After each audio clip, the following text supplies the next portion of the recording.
Welcome back, everybody. Session number 28 of the Queen's Fost Crown with Cyorion Chronicles. I'm Ben, aka BM the DM. Nate is out sick today. Oh, boo! Poor guy. Poor Nate. We hope you feel better. We miss you and love your face. So you guys can see Nate's awesome little picture we've shared from. Yeah, I had to put that there. I figured that would be the most appropriate for today. But everybody else is still here, so let's go around the horn really quick and meet the crew, starting with Josh. Hey everybody, my name's Josh. I play Diggin, the Warforged Rogue. After that, Sarah. Hi, I'm Sarah, and I play Maximil, the Tiefling Sorcerer. Tarak. I just looked at Magic. Everybody. My name is Magic, and I play Tarak, the half-orc monk. I look at your guys' names like I haven't hung out with you for the better part of like almost 6 months, 8 months now. Oh my gosh. I'm a terrible friend. After that, Zach. Hey everyone, I'm Zach. I play Doran, the Dragonborn Barbarian.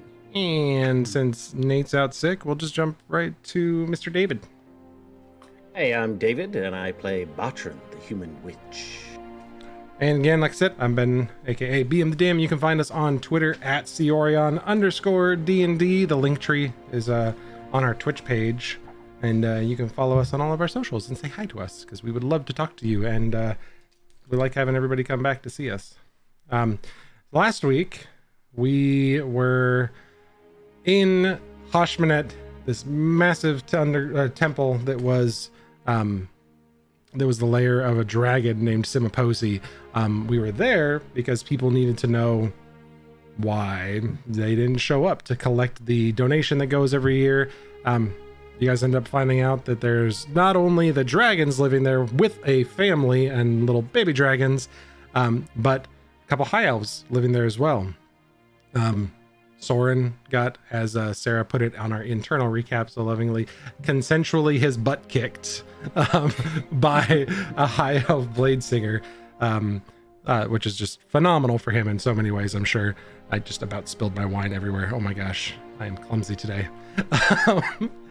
And then you guys went to discuss with Simiposi the goings on and why things were messed up and why all the Alkuros priests were dead there. Uh-oh, we lost Josh. And everything is messed up. Zach, do me a huge favor and stream a window really quick to fix the cameras until Josh comes back. I think. Oh dear, sure thing. We'll see if that fixes it. Everybody may be messed up for a bit. Stream a window like this, I guess. Doesn't matter. That works. Now I'm. Yep, it's a hot mess. Didn't help at all, did it? Nope. Okay. Well, Botcher's in the right place, Truck's in the right place, but now there's two Bens, and Zach is Josh. Oh, wow. We are winging it today. Diggin did just Josh said his modem went out, so he's restarting that. He'll be right back. Good golly. But it is, what was it, Mercury retrograde, David? Yep. Yes. They have everything's going to hell in a handbasket today. Hopefully not you guys. Travel plans, to technology, everything. Yeah. So we'll just go with double me and you can pretend to be a robot for a bit, Zach. I will try my best to impersonate Diggin. That's good. Let's do it. That's good. That's really good. If you'd just like to switch your character, you feel free to go ahead. Yes. Anyways, so you guys went through to go see Simiposi, and Simiposi was very, very dead. And Simiposi's wife was also very dead. And lo and behold, Sarath, Doran's sister, was there trying to lay the blame on you guys, and about made it happen when the eldest of Simiposi's children charged you to attack, but with some miraculous dragon diplomacy from Maximil, probably the most like clipped and gift or whatever like images on our Discord privately. Maximil manages to convince this dragon along with a couple other people to not roast their faces, and instead you all turn and have me pull a giant thing out of my butt and you guys go on a giant dragon chase, which was absolutely amazing and so much fun. You ended up chasing down a black dragon that was carrying Sarath and the two young whelplings as they were trying to make the getaway. You get the whelplings to turn around. You guys go after Sarath super hard. Doran almost dies as he gets acid breathed off of his flying horse. The Kateran horses made an appearance. That was awesome. There's their art again. So much cool stuff happened. And you guys managed to miraculously survive and take exhaustion to just begin the multi-day chase, trying to fly after this dragon that's heading back to where you guys came from in Ashahoya. And you land soon after the dragon did, maybe about an hour or so behind. You could see them still in the distance. They were just a little bit faster than your horses, chasing them down near the cliffs of Abesa. And you are set upon by a group of guards wielding halberds, these long scimitar blades on the top of these really long halberds, and find out that there was a second city parked next to Rosita, the city of Katia, Maximiel's home, and had been alerted that there was somebody in the area, first of all, and then they came up and found you guys as well, and had a lot of questions. And that's where we left off. So we are heading back now under the guard of Katia with Zafin, Zafin in the front. I've been like looking at his name so much. It's starting Zephin. It's starting to do that thing where I can't like read it correctly because I've looked at it so much in the last week. But you guys are heading into the distance to Katia. It's about an hour's march away, and you all have a little bit of time.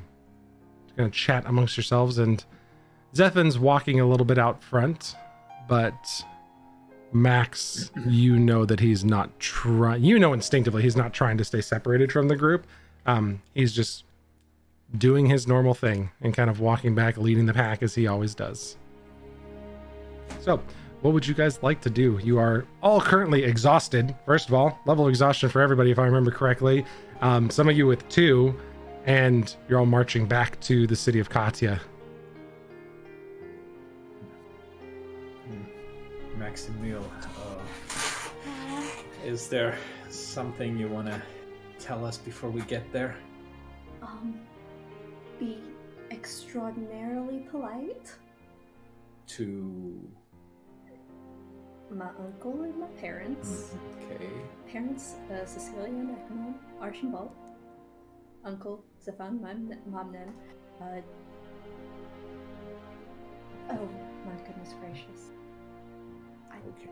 Be polite. I think we can do that. Maybe you shouldn't do much talking though. I am not certain what you mean. I have great manners for a half-orc, but I shall take it into consideration. But are you in some sort of trouble, and does that mean we are in trouble by extension and association? They're not going to think we kidnapped you, are they? No. I don't like the hesitancy in that answer. That doesn't fill me with confidence, Maximiel. I just need to tell them that you didn't kidnap me, and they'll know that you didn't kidnap me. I'm sure they'll believe me. Alright. You do not sound very confident in that as well. Can I insight check like that? to insight check. Have at it. Maximiel, are you deceiving anybody or trying to be deceitful at all? I'm being very hopeful. Sure. Okay. You can roll a deception or performance if you'd like to, but you get their insight checks and you tell me what they see since it is your character. Alrighty. What do you... Zach, you want to do this? I got a 15 on that insight check. All right. Basically, if you rolled above a 2, you know she's a little scared. She's hoping that what she's saying is correct, but she doesn't know for certain, and so she's kind of manifesting it. Oh dear. So, Maxime, perhaps you could share with us the circumstances of your leaving your home. Okay. I take a couple more steps back to be like as far out of earshot as possible with Zafan, and I just okay. So I did tell you guys a little bit before, but I ran away of my own volition. My friend Irene, she told me that there was that there was something going on that I didn't know about, that I should know about, but that I didn't. And basically that my life was kind of in danger is what I got out of that. And that there was a lot of stuff happening that I didn't really remember or know about. Your life was in danger, and you did not feel comfortable going to your parents? They might have been involved in that. It was my parents and my uncle are the ones who may be involved with the Stella Tenuum. At least that's what I got out of it. I really don't know much. I trusted Irene and I left that night. Without talking to your parents at all? Or your uncle? Yeah. Have you tried to contact them after you left? No. So this is the first time they see you and they hear from you? Yep. I think we're in for some interesting times, my friends. Yeah. I think so. Listen, Tarak, I think we should try to avoid a fight if possible. But I definitely think we need to keep a protective eye on Maximiel. I agree. I'll be fine. Is your uncle the type that would have like a lot of hyena-like companions? Is he a lot like Scar in that way? Well, unlike Very politically motivated, but operating behind the scenes kind of stuff.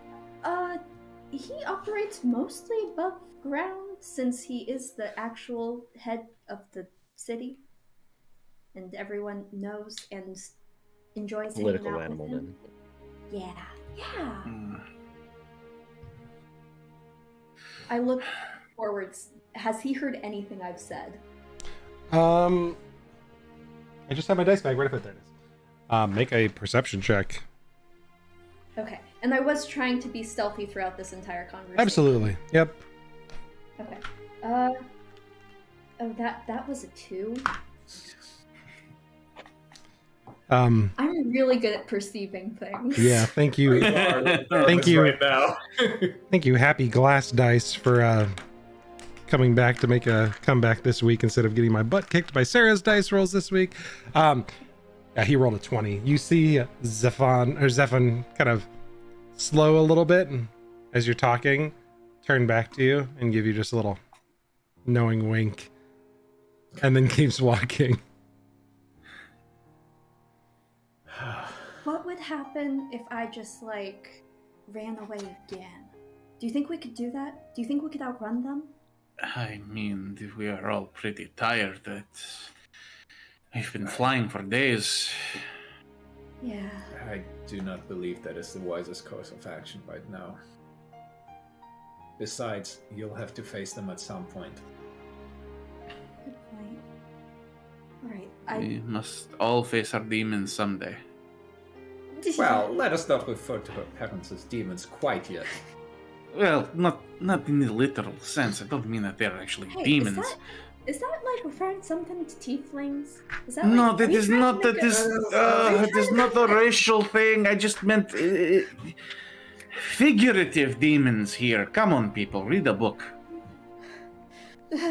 I would like to try to speed walk at my half movement to catch up with my uncle and try to have a conversation. He hears your feet coming up behind, and you see his pace immediately slow.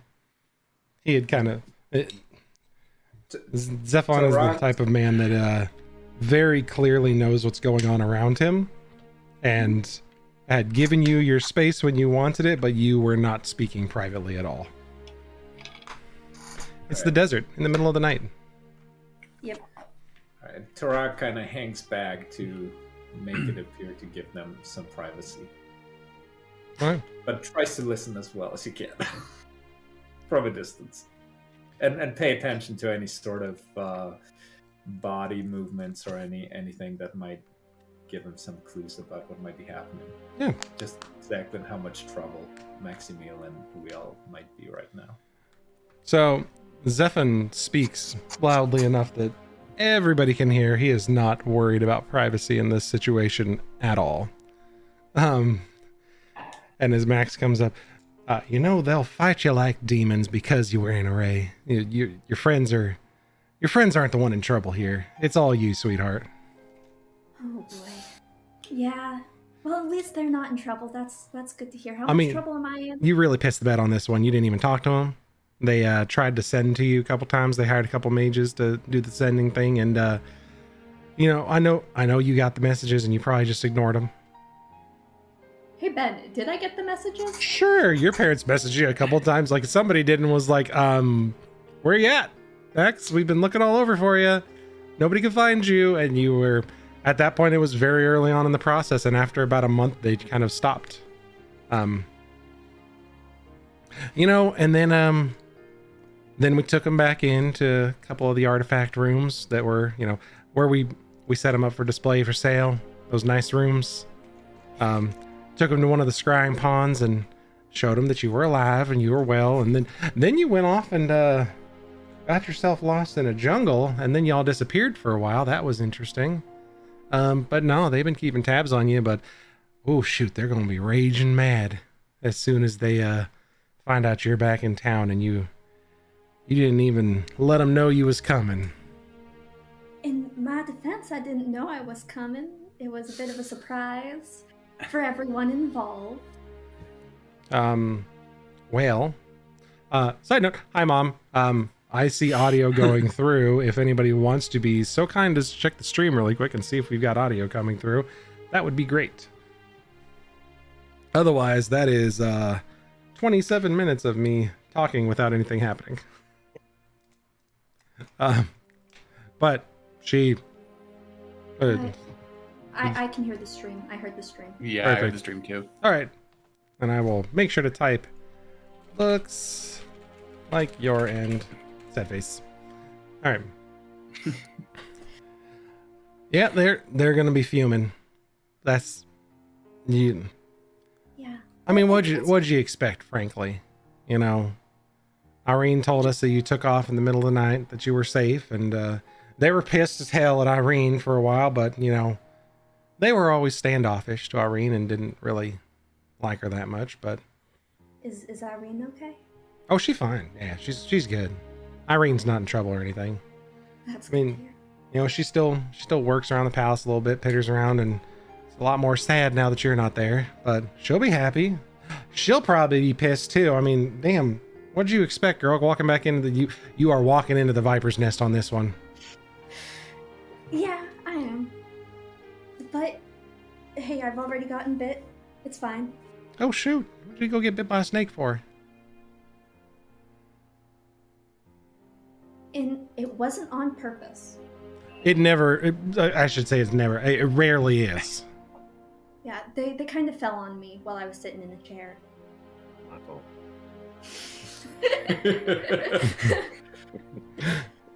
Well, Mage You- hand gone wrong. y'all still alive. That's good. Well, she did manage to talk a raging dragon out of killing us, so... Well, shoot, that's good. Probably be okay. I knew I gave her a little bit of the silver tongue hanging out with us, so maybe something good did rub off on her. That is your credit, huh?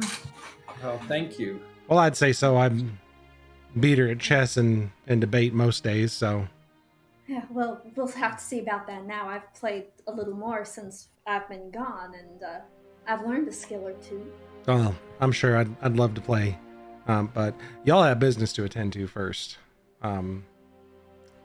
Mostly getting off them feet, getting something to eat, a little sleep in you, I'm sure, because you're going to need to be well rested. You know, facing down a dragon's not nearly as scary as facing down your mama when you left her high and dry. Okay. I would take the dragon. I wouldn't know. Yeah, Okay, I think I'd fight a dragon 1 or 2 times more than I'd fight your mother. Yeah, I can see why. She sounds like a fierce woman. She would do well. She's a fiercely loving woman. Let's put it that way. All right.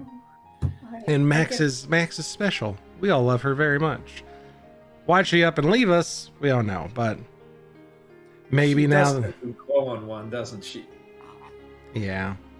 She grows on you a little bit, but she's got that hot streak that you got to worry about. Not really as much a hot streak as much as a shocking streak. I'm sure y'all seen it.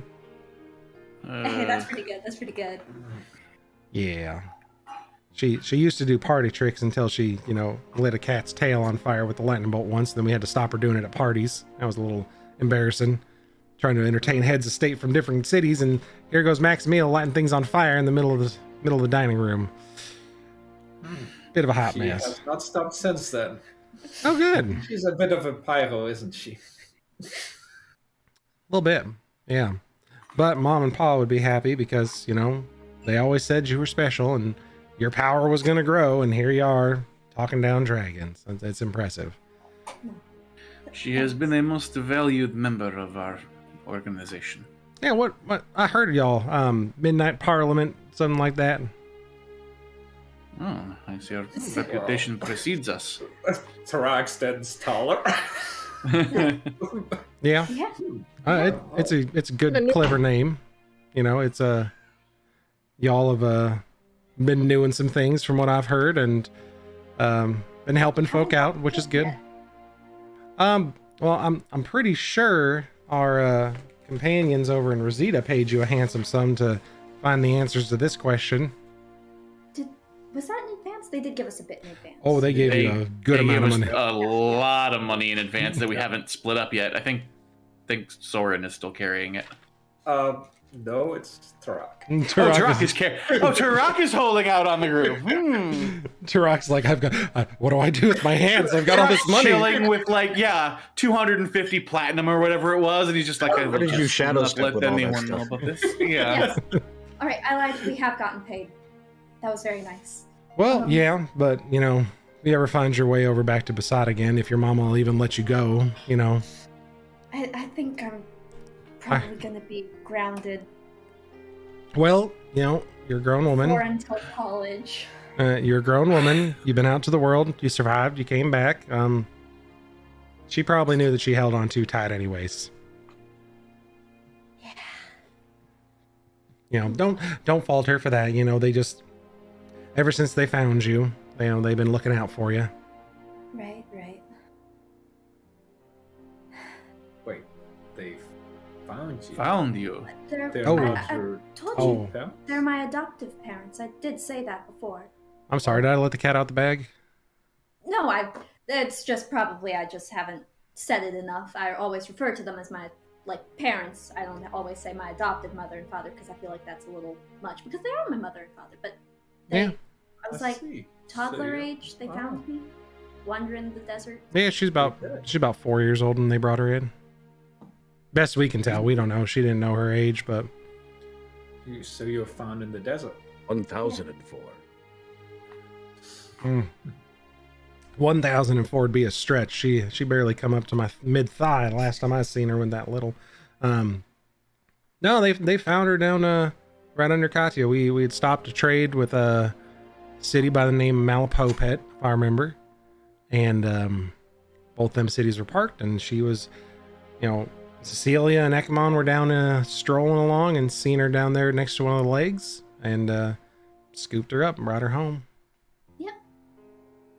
Have you any idea who your true parents are, or why they may have left you? No, and I figured that if somebody left me in the desert, then I really don't care about finding them. Her parents were junkers. They sold her for drinking money. That's right. It's possible. Malapopet's not the Malapopet's not the not the best city. They try to get by. They just, some people get power and money and they squander it, and the innocent suffer. And Malapopet's a place where people suffer a little bit, but some love to call it home and they stay there. But your adopted parents, are they tieflings like yourself? Yeah, tieflings is the majority of what lives out here. I mean, shifters too. Occasional Lakuros comes down. Lizard folk start to live here too. You get a couple turtles coming through from the east. A lot of half elves and elves coming through here too, looking for something new. But it's a good mix. The real melting pot, and people freely travel between the cities as they walk the desert. So you end up with folks everywhere. But once they decide on a place to call home, you see them colors on them forever. They'll be buried in them colors once they got a place that's home. And we're proud of our little Max here, and she's still, well, they told me that they dressed you up nice again. It's nice to see you in Katia colors walking around still. Thank you. It's a little dirty now. Go ahead. Well, we'll get you washed up. I mean, you learned that trick quick when you wanted to not do chores. Did you ever prestidigitate y'all? Because she does that all the dang time. We're like, hey, you need to have a little responsibility. And she's like, why should I have responsibility when I can go like that and everything's clean?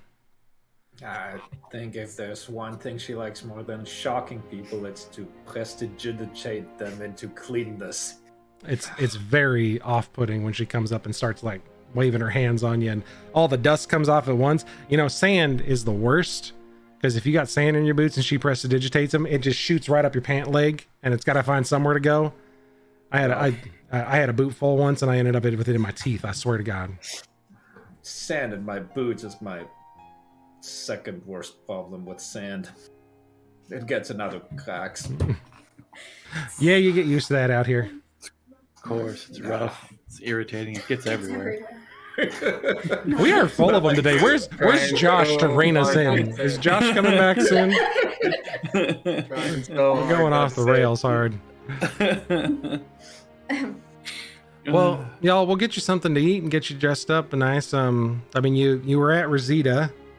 Fortunately, we got a lot of folk that work for me and move in and out. Our palace ain't as big or as fancy as Rosita's is. They got real sharp engineers over there, but we got the family residence, and then we got some nicer high-end taverns nearby. We'd be more than happy to put you all up in a place for the night. Your hospitality is appreciated. Grateful. Yeah, we got a couple good taverns there that, some of the folk come in from out of town, and they're a real good place to hang out. So we'll get you all set up. Let us do the show. Let us do that. I give Zafan a little hug. Thanks for having my back, I guess, for now. Hey, darling, you need somebody on your side, the nest you're walking into. Yeah. Oh boy. But y'all get you set up for the night, and we'll see you in the morning. Get something, some sleep. Y'all look like you've been through it. It's about time for you to get some rest. With that, you guys are at this point arriving at the base of Katia, parked next to Rosita. They're very similar in shape and size, almost indiscernible from this distance, especially those of you that don't know what to look out for. As you ride the lift though and get closer to the top, you see that Rosita, while it's got larger spires near the center and very tall buildings, very regal looking, Katia is a lot more flat and spread out in terms of its building structure. There are 2 to 3 story buildings mixed throughout most of the city, and a lot of them are crammed a little bit tighter together. There are a lot more pop-up merchant stall areas. That's one of the biggest differences between Rosita and Katia, is Katia has a lot of people that move through selling things, and even now in the middle of the night, barkers are out there talking and selling and hawking wares for very high gold values. It's very obvious that Katia specializes in magical artifacts and items either leading to the discovery of or containing great power. And with that comes a lot of people who are trying to pull a fast one. And as you're going through, they start talking to you, but a lot of people recognize you as adventurers. They see you with Zephon and the Trade Prince's guard. However, they still too try to grab you as you're coming through, thinking you might be dignitaries or something. But as soon as they kind of get a look at you and once over, they shut up, because can't kid a kidder. And these guys are probably about 1 in 3 of these people is some sort of a con man trying to hawk something that's not above board, and it's very easy to see through. Pretty touristy in a few places. A few of the magical artifacts have gone on to make some really cool things in the city. There's a staff that's permanently built into this piece of sandstone that's been transported up into the central nose section of the city, that is a perpetual water fountain that's kind of coming out of this staff, and it's been irrigated out to a bunch of the homes in the area, but it's been turned into like a big decorative piece. There's other magical things, whereas Rosita was very artificer and gear oriented, a lot of engineering.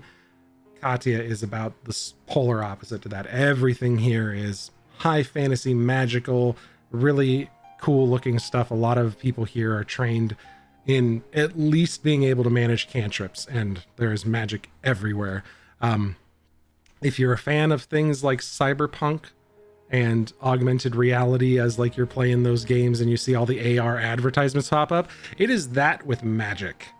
So as you're walking through, there's thaumaturgy happening all around you, and people are trying to bark for your attention to come into their tavern. There's a lot more brothels and gambling houses here, and there are people outside casting spells as you're walking by, and you see 2-story tall images of translucent like women in Doran. As you approach, they change from like the humans and the tieflings, and they spot you and they turn into like a large dragonborn woman, that's this 2-story tall kind of like translucent looking figure, and people are barking, "Friend, we've got dragonborn women too, just come in and see them, spend your gold here, you've earned it."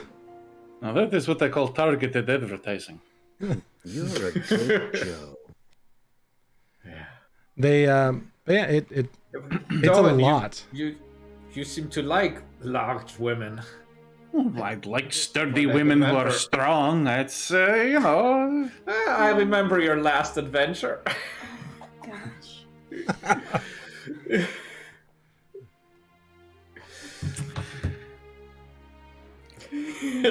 Did I make you shy? let's just move past it, please. Thank you very much. Blush? I don't like the. It's a little like rose gold. Now I've seen everything. We need to walk back there. I ain't never seen a dragonborn blush before. That's pretty funny. Got a sword you're carrying, or are you just happy to see me? Well, there's a few places like this. They're all above board. Everybody's clean if you want to have a good time, Mr. Doran, but don't be embarrassed about it. Everyone's here for a good time. I think perhaps sleep first. I'm in no condition to philander. Yeah, well, you don't have to do much philandering. If you just go in with coin, they'll take care of everything for you. Botrin has a small bundle in the cloak, and he is asking if he can find a room that's kind of separate from everybody else. But he's got, sure. Like, this bundle in his arms that's kind of moving around, and he would just like to have a separate space for a little while. Sarah, I'm gonna put you on the spot. Since you have lived in Katya, there's some really nice taverns right around the central palace that dignitaries stay at. So what's the name of one of these places?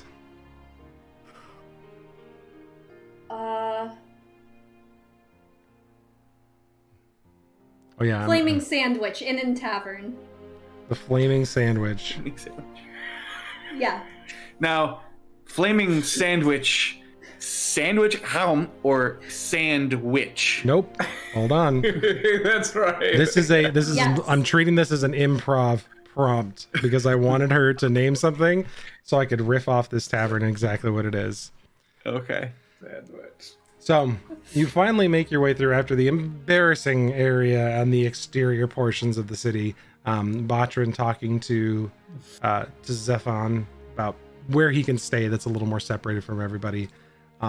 And as you round the corner, Zephon looks and Maximiel stares in excitement and goes, "Ah, here we are, the flaming sandwich."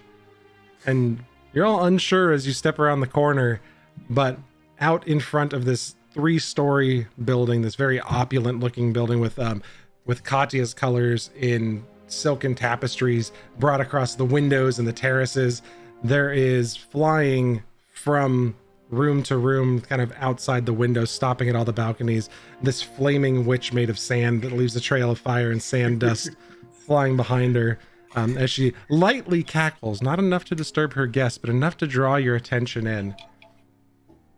And you're brought inside, to which Zephon and the guard, Zephon like snaps, he's like, "Here, bring it on up here."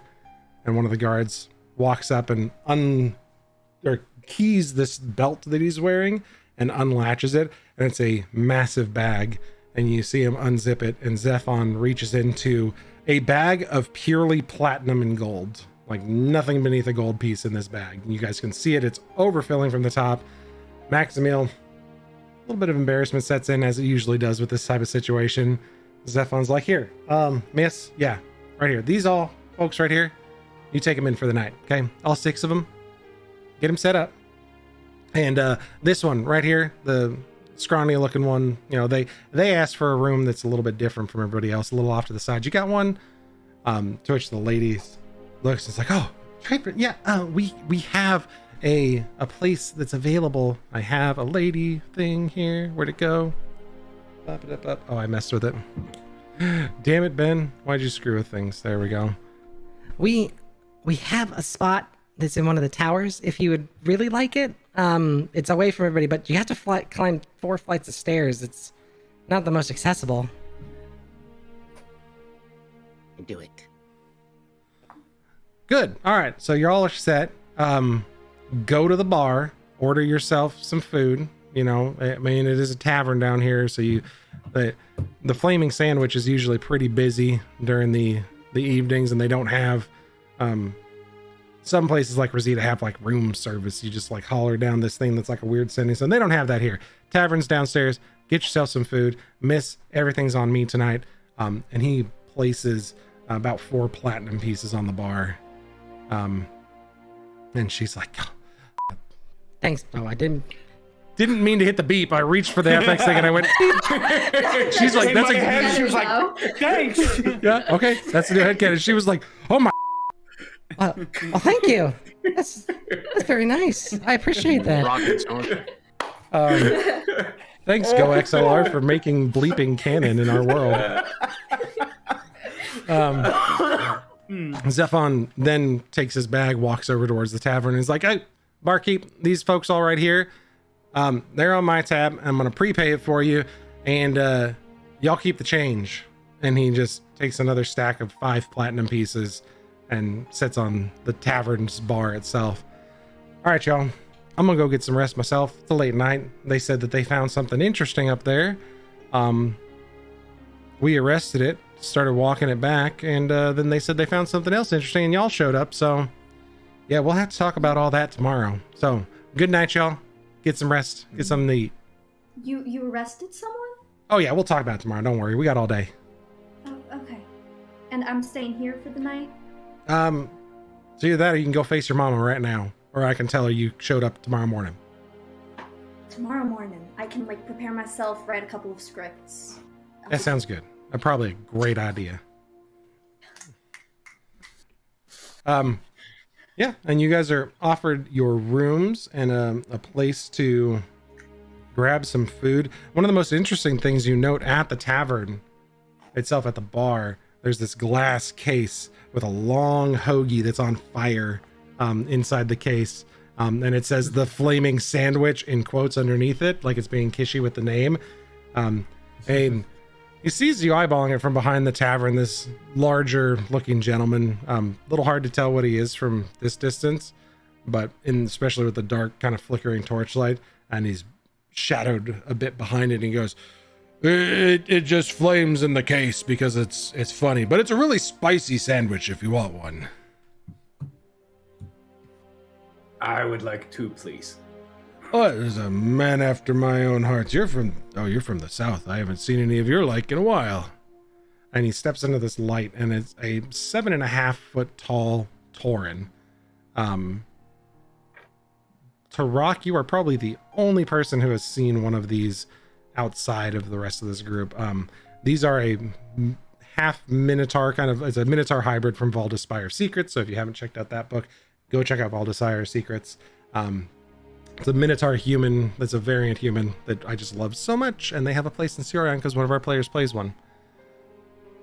But he steps from behind the bar and he's like, two of them, I usually have two if I'm really, I could just make you a really big one if you want. I have not eaten in a while. I think I can handle two, and if not, I'll use it as my midnight snack when I wake up. It will probably wake you up. Well, no. All right, hold on.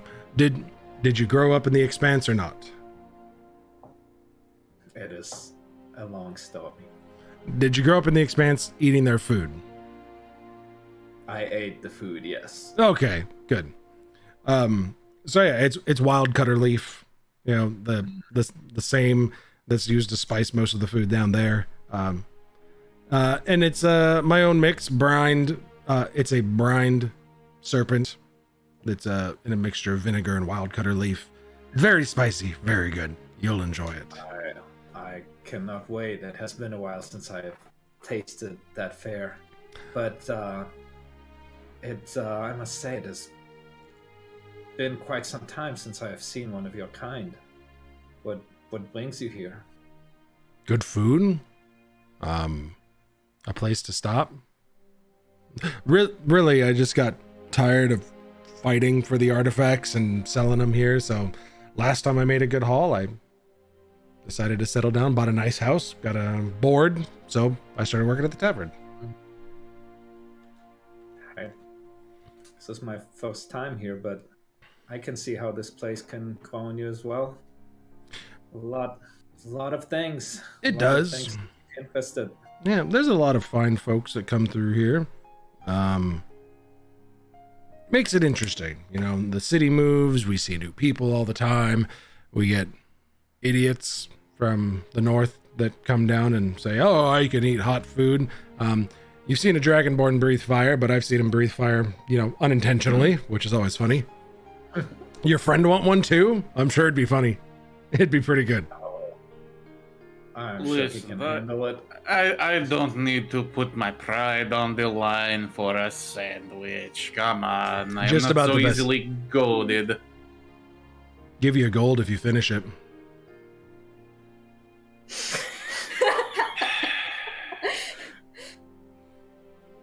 Give me one. There we go. He immediately goes back into the kitchen. And don't forget the drinks too. Oh yeah, help yourself. That's fine. The tavern's Botrin makes his apologies to the group, saying that he and Spackle in his arms our stomachs are not dealing well, so we're gonna go get some rest. And he heads up to the tower to go to his room. Are you quite alright? Do you need any heals? No, we will be fine. Get your rest, my friend. Rest Who knows well, what tomorrow will bring? Well, an interesting and exciting day. Much more interesting and exciting for some of us than others, I'm quite certain. Hi, Mom. Nice. Maximil, how about a drink? Usually I would say, but today I'm gonna say yes. Something strong, please. They say drunken words are sober thoughts. That's about the smartest thing I've ever heard. That is quite poetic, my large friend. He comes back around with 3 sandwiches and puts them down. You've earned this one here. And he reaches up to a locked cabinet behind him and pulls down what essentially is Oodland vodka. Here you go. You've earned this. Here, one for each of you. It's a pleasure. Drink this before you eat the sandwich, just because I think it's going to be funnier. Oh, very well. Well, this place has fire insurance. we do. to Trust you. me. We will be with you tomorrow in spirit. Oh, you'll be with her tonight in spirits. And he puts back the shot. This guy. So you guys settle into some grub. Maximil, you've heard tales of the flaming sandwich and laughed a couple times watching Dragonborn through the windows eat this thing, because it's fucking hot. I, as an aside, out of character information for Ben, I am a pepperhead. I do eat like ghost chilies, scorpion peppers. I make my own scorpion hot sauce. Yeah, I've had some of like the hottest sauces in the world. The top one I've eaten was a sauce called The End, and it was the third hottest sauce in the world. Poured that ish right on a pork taco and just went to town on it. Love it. Very good hot stuff. Nice. So to say this puts you into like heat sweats is an understatement. Doran, I need a Constitution saving for. Don't forget that you are at disadvantage from exhaustion. Right. So what is a at disadvantage? Yeah. Isn't that just for checks, or is it also for saving throws? Let me double check because I can't remember.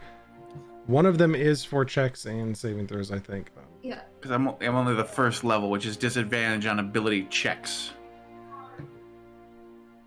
Oh, disadvantage is when you get to 3 exhaustion, it's on saving throws as well. So you're okay on your ability check. All right. So it is a Constitution go. saving throw. Here you go, my friend. It'll grow hair on those scales of yours. It's not bad. It's a 16 total. Tarak, you dig in. And this is food you grew up with. The heat level is great. The acidity of the vinegar and the sweetness that comes with it offsets this very interesting snake flavor you haven't had. You've eaten snake before, but this is snake from Ashahoya. It's a little different. And you feel a slight numbness in your mouth. Misu, who is the name of this Tauren behind the bar, goes, "Hey, yeah, that's the venom. You know, if you don't use the venom, you're hardly making the snake worth eating. So we put the venom in the brine too, which is the tingly feeling you have. Friend doesn't look so good though. Doran, at the 16, you fail. Oh, sure. That mean the fire comes out the other end? No. No, you so this doesn't, your stomach doesn't reject it, but a mixture of the venom and this pepper in Dragonborn, the DC on this for a Dragonborn is 20. Because this specific combination is a chemical reaction that triggers your fire breath. So you're not actually sick to your stomach. The taste is wonderful. Like whatever breath weapon you have, it triggers it. Oh, excuse me. And I run outside and just in an open area. Is it like gas? Is it like burps? Is that what it is? It is a stream that does not expend your breath weapon, and the sand witch comes flying by and cackles as you go by, and she contains the breath so it doesn't actually hit anything. Everybody in the crowd outside is like, yeah. Oh, as soon as he goes running, everybody who's inside runs to the windows to watch it because they know what happens. And people in the square are cheering and laughing. A couple people come by and pat you on the back. They're jokingly offering you milk as you're going by. This week on Hot Ones. Yeah. Don't worry, Misu gets everybody with that one. It's nothing you could have done. It's in your nature.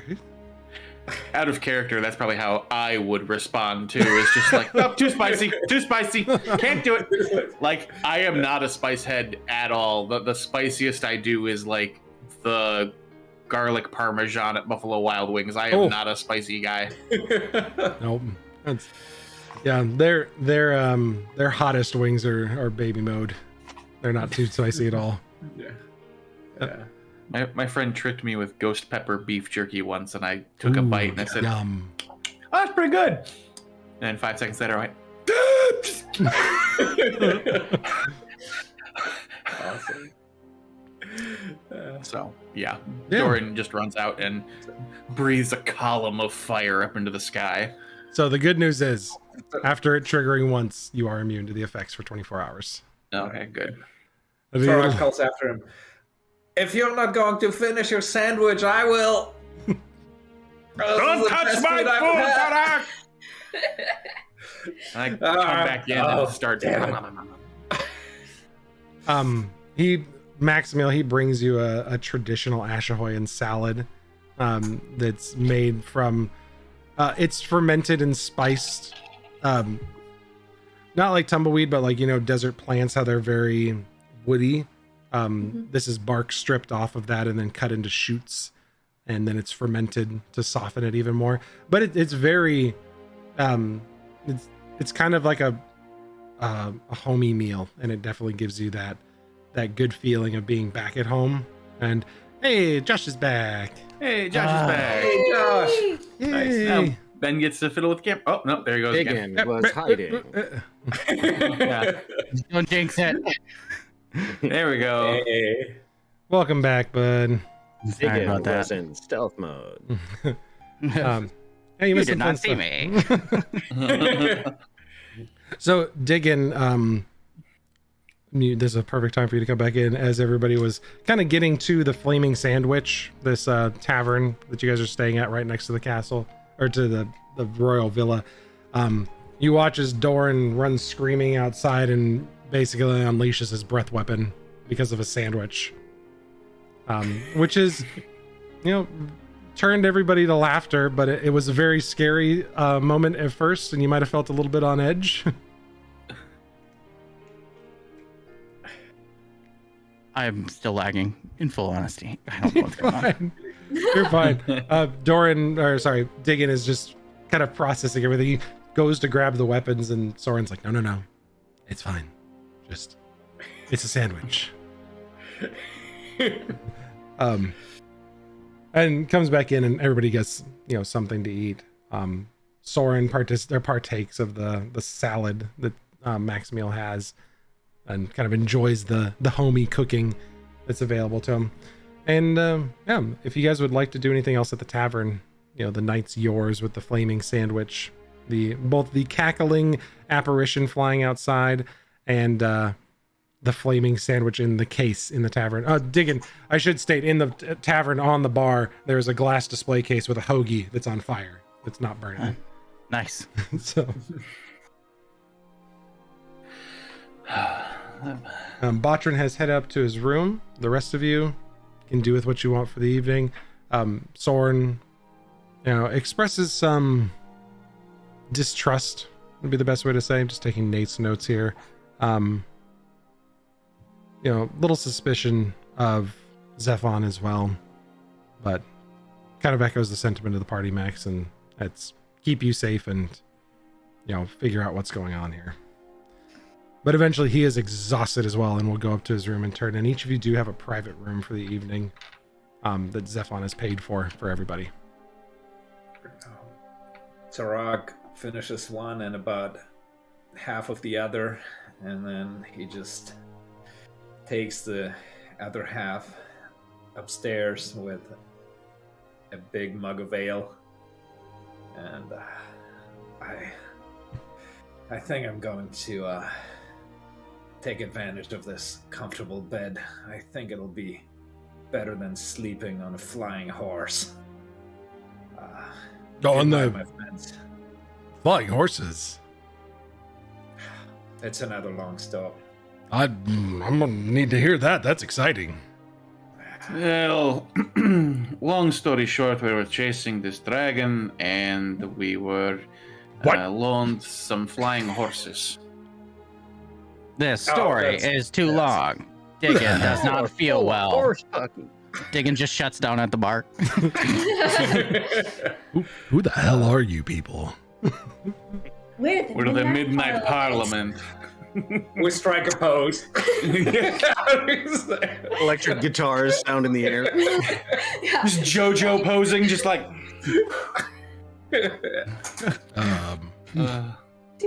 Does that normally impress people? No. Does that normally impress where you go? No. To be honest, this is the first time it's ever happened. Yes. Then it sounds like We're a still great time. working on it. Sounds like a great time to retire it as well. Well, I like your cooking better than I like your humor. Good night. that's fine. You're not paying for either. Zephon is. So Wow, that was almost as spicy as the sandwich. well, All right. you clearly need some rest if you don't enjoy my humor. So enjoy yourselves and enjoy your evening. All right. Well, thank you for the humiliation, and now we shall go to bed. He sends you with the remainder of that bottle, Doran. There's probably a good couple, like 2 or 3 finger glasses left, enough to get you just knocked out. Yes. Turok, do you actually leave the bar? Yeah, I was getting ready to, but Okay. If you do walk away, I want to address something with Diggin. But only when you do walk away. yeah, okay, yeah. Tarag goes upstairs. Okay. While you're like walking away from the bar, Diggin is like fully shut down, like in his shutdown mode. And you just quickly are grabbed by one of his arms. And like, I guess looking at him, he's like not even on. And he stands up and pulls out a dagger and like looks beyond you and like tries to like push you behind him and then just freezes there. Okay, Tarag grabs the staff and immediately goes into like fight mode and looks what he's looking at. If there's any danger. DM, is there anything behind us in the bar? Misu's got a glass. He's sitting there with his glass and he's like, The Warforged dream of electric sheep. what's does your friend Tarag so see afraid anything? of? Like, there's nothing over there. Misu's looking at it too. He's like, look, you're looking at the wall. Adjacent to what a fireplace is, there seems to be a painting of like a countryside. There's, it's of the mountains near here, the cliffs of Avisa where you guys are at. But Diggin's kind of pointed between the painting and the fireplace. I mean, does he not Diggin, like the what's wall happening? construction? Tarag addresses Diggin. Diggin, what's wrong? There's no response. He's like fully still. Like if you tried to move him, it would require like strength checks to like move him. He's like just frozen still. Should I zap him? Do you think that would help? I mean, as long as he doesn't hurt anybody, he could stay there for all I care. I don't want to risk him hurting someone. Yes. Oh, Is it- we can do is it- this, and he walks over with the tablecloth, and he just kind of throws a tablecloth over Diggin. And now he's an Tarag ornament. rips it. Diggin Tarag is a rips it off. parrot. Check. Yeah. Nice. Do not treat my friend like some sort I of a just don't want bird people in to a be. cage. I don't want him to be nervous that there's a Yurig standing here with a dagger out. So you also know what you're are? Tarag takes off the. There you go. I mean, Huh. well, Well, here, why don't I just move him to the side? And Misu kind of just yeah. picks up Diggin, and Misu's a Tauren. He's about 7.5 feet tall. And he I was just like 300 pounds. Yep, he just like Why- picks him up and walks him next to the bar and just kind of there. Now No, he's not bring threatening. bring him to his room, please. Yeah, And we should put Tarag him in will a room follow. for sure. Yeah, Oh, well, let's. okay. And he just shoulders stiff mannequin Diggin, and you hear like a little ting ting ting as he's trying. I'm really sorry. It's awkward carrying him like this. I don't mean to bounce his head off the wall. If I'll put him on one shoulder, you put him on the other shoulder, and we will. It's just the roofs aren't tall enough here. I mean, look, my head's almost scraping. That's why I don't go upstairs much. Okay, Liz, how about you do this? You go up there, and then I'll squat below, and we'll I like can carry make him him up between us. smaller. No, it's okay. I can Pivot? make him smaller. Pivot. I'd just make him smaller then. Why am I carrying him if you can make him smaller? But if I make him smaller, you can carry him. It just has to be under a minute. Does that sound good, Sure, gentlemen? that'd be great. and I cast Reduce on him. All right, Dragonborn, catch, and he like yeets him up the stairs and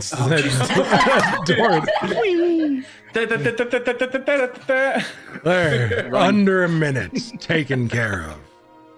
Nice. Well done. Thank you. Well done. Much appreciated. All right, we Sure. He's very We confused get at it. this point. we get into the room with Diggin. We just put him down. I lay him on the bed in such a way that when Reduce wears off, he just grows to full size but still fits perfectly on the bed. Just Put him looked on the at mantelpiece. That'll be funny as heck. All right. Take it So on, shall bud. we leave him here until the morning, and perhaps you can try shocking him in the morning if he doesn't wake up? Yeah. I feel badly leaving our friend here like this. We could leave him a little note.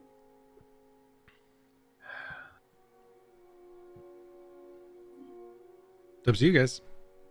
Gotta make a decision though. I don't know why a note's a life or death decision after you just talk down a dragon. I'm just putting that out there. I'm glad we don't have a bard. Immediately I think of college humor. Just right on his face. I grab like one of the pads that's on the bedside and I write, we are in rooms number 2, 4, 8, and 7, and I put that on his chest. Okay. All right. The magnet just. Yeah. You guys all. Diggin just explodes. Oh god. My weakness, magnets. Yeah. Wakes up and Magnets, how do starts they singing work? folk songs. Let us hope he is better tomorrow. I think we can all use some rest. All right. So you all head off to slumber.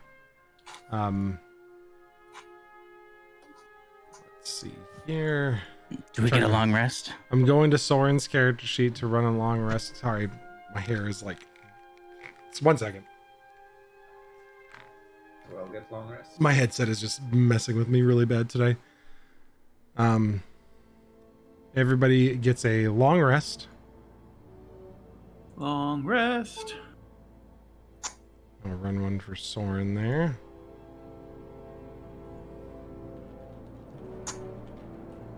Dang. I only recovered 3 hit dice. Some of you have more levels of exhaustion than one and are stuck. Like I'm stuck. poor Soren. He's not doing so hot either. So, next day, you guys are actually, let's see here. When did you arrive back there? It is now the 26th of Venetis, and I need to set a note on the 25th for something that I've been looking forward to setting: arrival in Katya.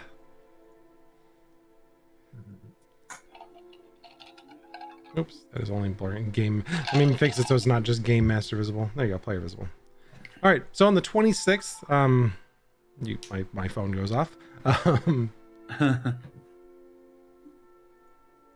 That is very strange. You wake up today, desert heat. I mean, beating down on most of you who are not used to it, but the enchantment that is Katya kind of keeps a breeze moving through. What you saw in Rosita was a lot of mechanical parts working with the sails when you woke up. That was, they are collecting water. You see the same sails here, but they're moving in a breeze that doesn't seem to exist beyond the city. As you get up, you're not really close to the edge, but if you go for a stroll, you would see that, down below, most of the trees aren't moving. Rosita is still parked right next door, though. Katya hasn't moved yet today, and the two cities are very close to each other, just hanging out, and there's an extended trade show kind of going on down below. Really, as the cities had been close to each other and trading, people are a little bit confused that they're parked for so long, but taking advantage of the additional time to peruse both cities' wares and enjoy the fair below. Guards have posted notices, that both cities will be parked here for a day or two, as some political issues are resolved, but most people are just kind of accepting of the fact that extra people are coming in. And you wake up to a pretty busy breakfast tavern. I mean, this is a very popular spot for dignitaries, but because people, are getting to take advantage of the extended time stopped over, you see a lot of like middle classes people kind of showing up too and getting a chance to look at the space. Normally they would walk by outside Maximil and you would see them kind of just enjoying it from a distance, but now that they have time and they're not in a rush, a lot more people are kind of moving through. But in varying times, you all wake up, embrace the new day, and make your way downstairs. Diggin, anything with the note? Are you waking up and making it to the rest of the group? Oh, Say, go ahead. As soon as Tarak wakes up, he's going to check on Diggin.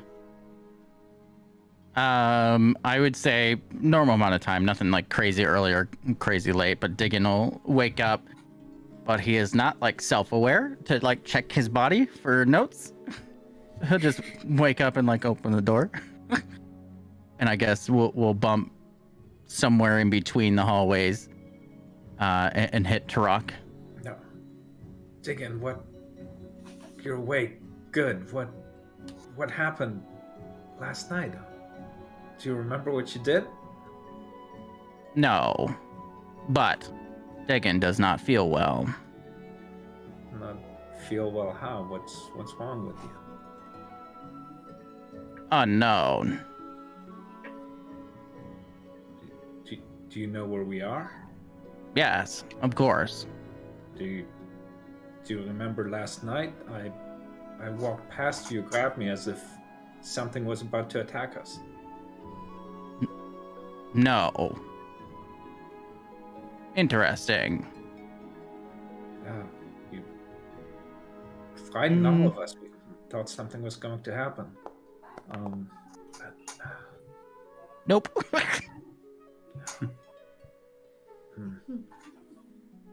Once you roll their Diggins at the stream. Oh, I was rolling an intelligence check to see if I remembered our conversation with Soren about like dreams and things, but I rolled a 5. So you don't remember seeing anything or anything that may have triggered it? No, I remember sitting at the bar and then nothing. Well, I had evenings like that too. Probably too many to count, but I usually don't just jump up and then freeze for the rest of the night.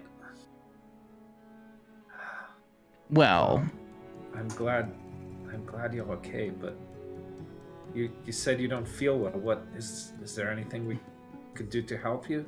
Oh yeah, don't mind that. Maximil, just in case you woke up, so you wouldn't be confused. Diggin is confused. Turns out I spelled like everything incorrectly because I was drunk. It's in Draconic. I don't know this language. Do you want to rest today, or do you think you're up for going with us and meeting Maximil's dragon mama? Mom? Yes. Sure. Good. What, It's as you would say, one of those, how do you put it? Slow days. Okay. Well, just let me know if you need anything. I'll be keeping an eye on you. Of And, course.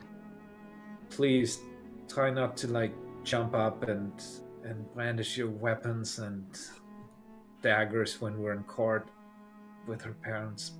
I don't think that would help her situations or ours. Just try to contain yourself. Diggin will put his hand on your shoulder. Don't worry, friend. Oh, okay. Real convincing. Yes. Matron walks out into the hall, hand in hand with a small 3-foot child that's draped in a diaphanous veil of, smoky brown vapor that just continues to flow.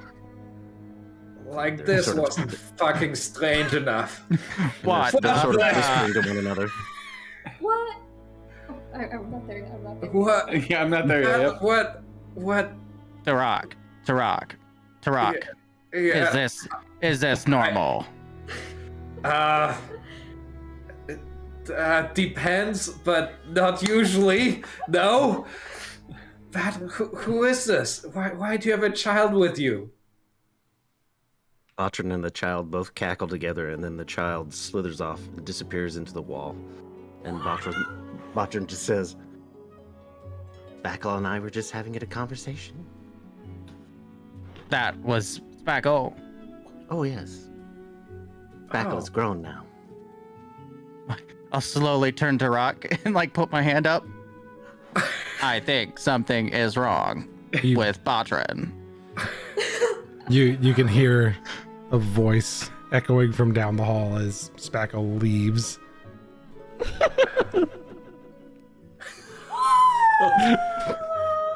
What? Oh, Dorman, you missed it. We have a child. Diggin is going back to bed. And I'm not. Doran is definitely not there. That was a Zach reaction. Doran is still probably passed out. The like empty bottle of the Oodland vodka like draped from his like he's like got one arm draped over the side of the bed, just. Little spurts of flame every now and then. Yeah. So he's a child now. So will he continue growing? Quite possible. But much more versatile now. Much more versatile. Anyone hungry? And Botrin scoots around and goes downstairs into the bar to get some food. Just kind of slowly edge away. We did find some art on Oh no. Oh dear. Yes. Oh dear. on Oh, yeah. Pexels. We found some art available on Pexels, like one of those CC0, the art share sites. I'm trying to correct it now because I screwed up the scaling, so I don't want to just be like, hey, where's our stream people? Oh, Ben covered them up with a giant piece of artwork. So give me a hot second here. Yeah. There's our new friend. Accidentally kicked us out of there, but there's our new friend Spackle, and I'm going to put it in the lore channel as well for us.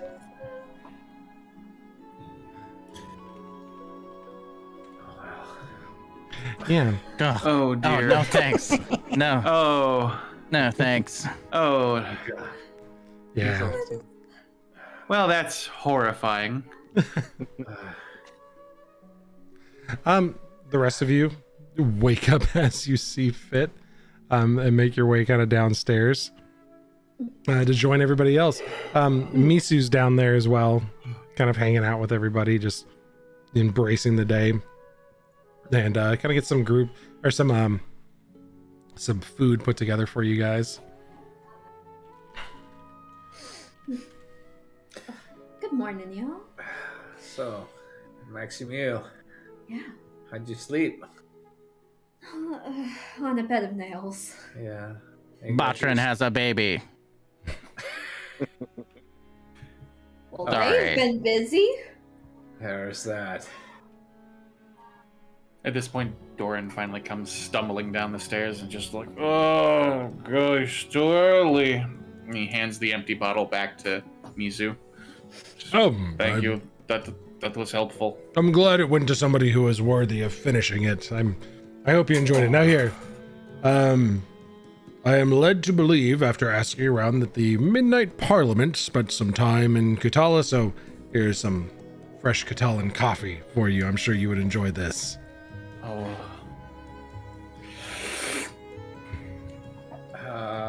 After this morning, I would like a nail, please. Ooh, That can be danger. arranged as well. Thank you. Sorry. So yes, Batman. I guess he's a father of sorts now. What did I miss? Batran has a child. Yes, a baby. Congratulations. Terrifying. Scary, Mazel tov. terrifying baby. Apparently, it is Speckle. It's alive. Yes, but it looks like a human child. Oh. Can And I? it walks through walls. Oh. Okay, am I still drunk? What happened here? What's going on? Oh, but I wish I was. Tarak takes a long swig. Diggin About feels half drunk of the too. mug. All right. So in less than 24-hour period, Speckle has matured into some kind of child creature. I ate the sandwich that made me shoot fire. Diggin attacked the darkness. Tarak is Tarak. There's no change there. And we have to deal with Maximil's parents. Okay, this is going to be an interesting day. I quickly looked at Tarak. You're next. What? Something Are you is going telling me to. No, something is going to happen to you next. Everyone has a bad day today. Oh, good. I was. Soren is. thinking you told me I was going to be a father next. Soren had found a Ready book for and that, he's got a cup of coffee, and Soren is like about to engage with. Never mind. And kind of just goes back and hides behind his book so nobody engages with him. Does Cyorion have Mercury retrograde too? Did they have one of those? They must have, because It's Veil retrograde. it is Veil retro. It's yeah, from here. It could be one of the moons, so it could be Eovis retrograde. There we go. But yeah, Doran talking about Spackle, you feel a cold breeze and a presence behind you, and you hear a little. That is supremely terrifying. Please never do that again, Speckle. You look behind to speak to, and nothing's there. No, jeez. Batran, why? Why? All right. Yeah, please. A little Batran. object floats across the room. The things just kind of float around, like the coffee that you downed. The pot gets lifted, and another cup gets poured for you, and nothing's there. Thank you. Diggin will slowly turn towards Doran. Something is wrong with Batran. I think there is something Batran's wrong with downstairs every having one of breakfast. us. Yes. Yes. And on that note, a couple of the Katia guard walk in and see the group of you sitting there and address Maximil directly. Lady Maximil, the trade prince will see you now. He is ready to receive you, as are your parents. Tarak holds out the mug towards Maximil for courage. Glug, glug, glug. And that's where we'll take a quick break, since we're almost at 6 o'clock Central. So take a quick 5-minute break, and we'll be back with everybody in just a few moments. Thanks for hanging out with us tonight.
Everybody's trying to figure out how they're gonna kill Spackle off in day one here. Jeez.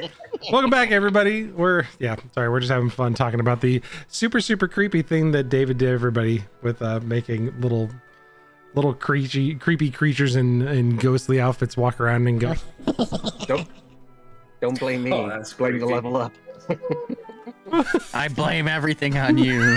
Yeah, that's all right. Blame Valda's Spire of Secrets and Mage Hand Press. I'm Let's really be real. sad. I love I'm really it. sad that Nate isn't here for that. I would have really freaked him out. but- Oh, he's gonna watch the VOD. Oh yeah. Yeah. and then of course Right. naturally we're gonna be chasing after people and being like, hey Soren, have you met Spackle? Spackle's here to see you. Soren, have you met Spackle? Oh man. Throw punch again. Throw punch.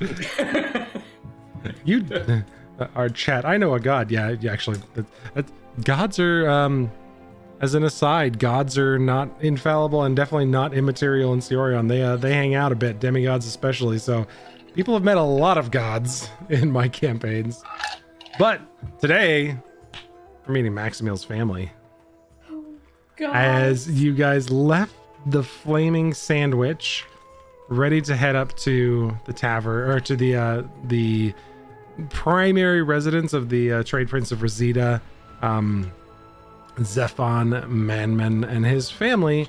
As the guards kind of bring you into this temple, you saw Rosita. Rosita was like a really big fancy place. Katya, not as exciting in terms of like the regal grandness, but it's very nicely decorated. The family is staying in a 3 or 4 story estate, whereas Rosita was very much like this grand, opulent, had a massive garden and a very large zoo and like an open aviary. I was thinking of the word there for a second. An open aviary with lots of birds and stuff. Katya's a little bit dialed back. They let the magic do the talking. And they've got all sorts of wonderful magical effects as you come in. There is water coming into the Katya estate, but it's not running on the ground in any way that makes sense. They're actually routed in these channels along the wall that defy gravity and kind of cut the colors of Katya as they're placed on the I think it's what you say, the like tans and light blues of Katya. The water cuts the middle of that, and the tans are primary on top and the light blues on the bottom, and the water kind of moves through the palace as you guys move through to what equates to a larger banquet room. The same kind of vibe as Rosita, though larger, soft cushions to sit on. This one is a little bit more formal. Rosita was very laid back, very chill. There was a lot of people at different areas of the room enjoying themselves. This is a single table that is set for a dining event. And as soon as you walk in, you see, I'm going to make sure I switch off of the creepy voice and do the lady voice. You see Cecilia sprint for Maximil. Oh, darling baby, you've been gone for so long. What are you doing walking back in a place like this with the, no offense, with these people and the things that you've been, my God, I've seen the things that you've done, young lady. I have seen the dangers you put yourselves in. This is, you can't be doing this to me. You're going to give me a heart attack. I swears. Yes, ma'am. Sorry, ma'am. As It's nice to be back, ma'am. Ekman comes up behind and says, well, darling, I told you she's nothing but trouble, and you taught her all these things, and you told her to pursue these powers, and look where it's got her. You know, we needed to model ourselves after Rosita and the things that they were doing. Engineering and artificing was the future, but instead you said, no, magical power, that's what we gotta do. Listen here, you. Shut your mouth and sit down. Our daughter's back. We've been waiting a long time for her. Honey, have they fed you? You look like you're about to fall off the bone yourself. Did you get anything to eat? Sit down right here, miss. Yes, ma'am. And the two of them, Cecilia and Ekman, ignore the rest of you. As Zephon is up at the front, kind of looks at a lot of you. Y'all take a seat wherever you want. This is going to be a minute, okay? It's going to take just a bit. And Sora kind of leans over to the group. Well, this is better than I expected. Well, we haven't gotten into the thick of it just yet. Let's just sit down and see where this goes. That's a good start. You all witness about a. Oh, go ahead. That's it. Digging. Oh, I was gonna say, are there like windows or anything in this room? Are we like There at are. a table? You're at a very large table. It is a large dining room, so there are very tall windows. Whereas when you came in the main hallway, kind of looking down, you saw the water effects, you saw like the garden and stuff. There was a lot of stairs going up to the higher rooms. This is one of the 2 rooms because you can see the doors open to like the courtroom beyond where they hold court, and there's a seat with places for like people to come present issues to Zephon. This dining room particularly is part of that, where the ceilings are vaulted, so it's up to 3 stories tall. And the windows match that. These very tall windows with wrought iron kind of reinforcing them, and they're painted and stained in various colors to kind of create this kaleidoscope effect inside the room. But there are windows. They are barred and safe relatively from what you can see, but there are multiple entrances to this place, like 4 or 5 of them for servants, for people coming in and out, access to the grand throne room, things like that. Diggin will just like not sit down right away, but he'll curiously just go like window to window and just like look out the window and like really stand up and like look down over the ledge and then move to the next window.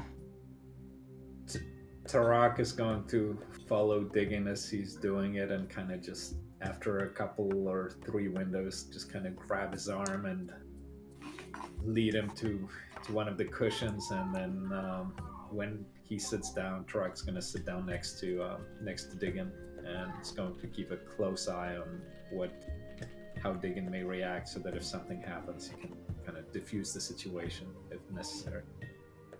The guards are accepting of you two, like going around and looking at things, but they get a touch irritated, like you don't respect the work that they're doing, but they definitely do not like get in your way. There's a little bit of eye rolling as you come by. They're like, oh God. They step aside and let you like look at things.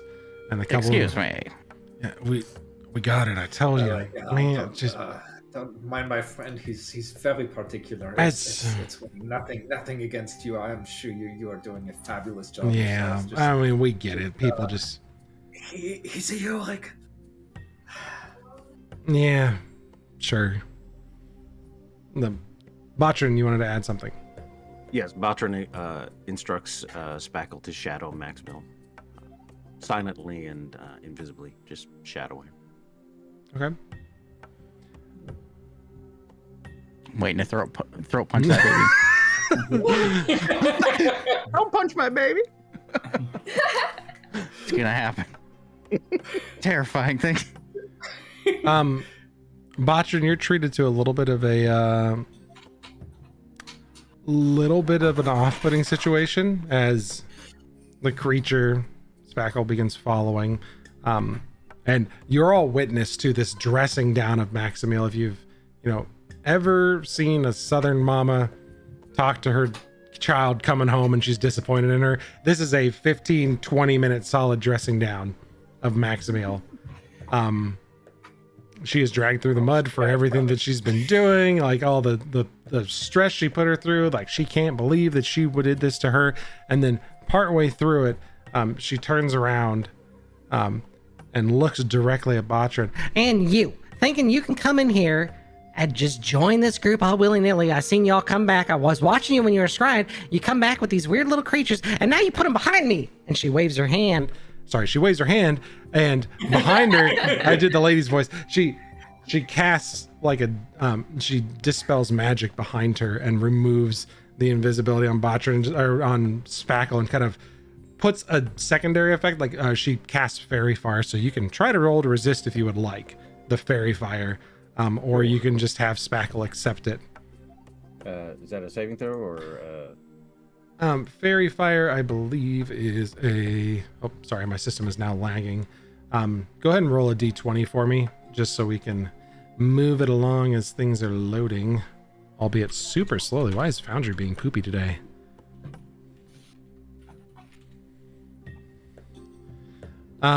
I need you to make a dexterity saving throw for Spackle. Dexterity saving throw. So if you rolled a d20 already, we'll take that roll of 5. yeah. So she turns right around. And to bring these things up behind me, sneaking behind my daughter like this, I swear I'm gonna leave you leveled out in the desert, buried in the sand. Madam, please Spackle forgive just my goes, friend. and then flies back. Please forgive my friend. Maximil has been with us for quite a while. We have grown very fond of her, and we are somewhat. You have, and I tell you, I am very protective of her too. She has been. Thank you for your hospitality. And she has been with me for a very long time, and she walks away, and she gets involved with you lot who take her all over the dang world, getting her into a whole mess of trouble.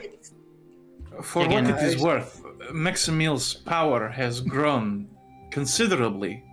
Well, don't you think that I know that? We are very proud to have her on our team. Yes. I told you you'd do good things, Maximil, but not like this, where you run away from home and you scared the bejesus out of me. You didn't go to the cotillion? What's wrong with you?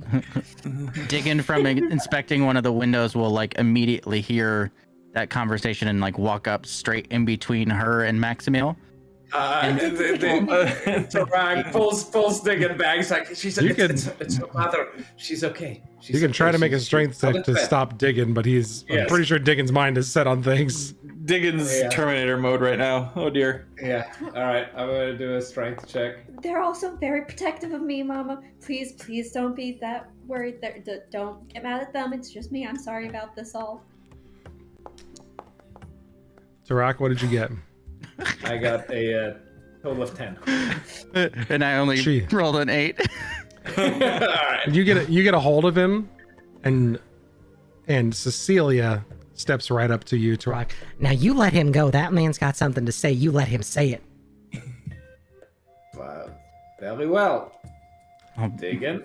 pull my arm back. Mr. Diggin, what can I do for you? I bow my head to her. Excuse me. Excuse you indeed. I apologize for how this looks. And then I'll look straight up to her after. Oh, baby.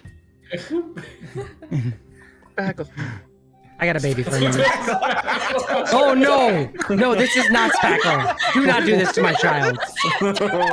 I need to give my wife context. So our witch leveled up and has a. No.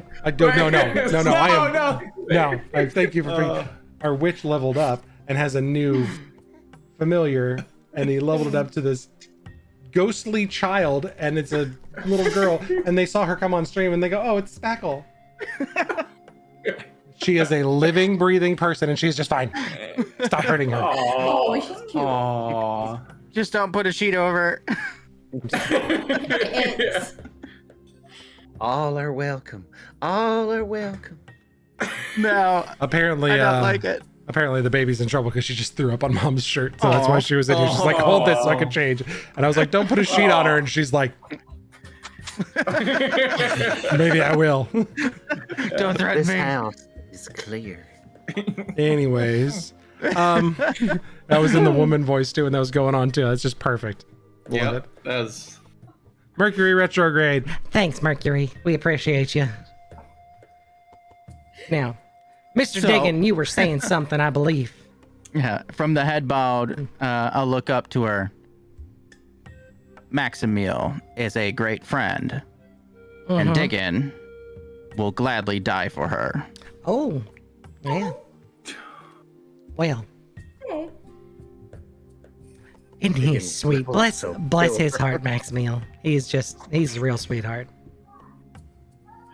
Yeah, you don't have to worry, Diggin. I'm just an overbearing and protective mama. You just go ahead and sit down, and we're gonna enjoy our nice family meal now.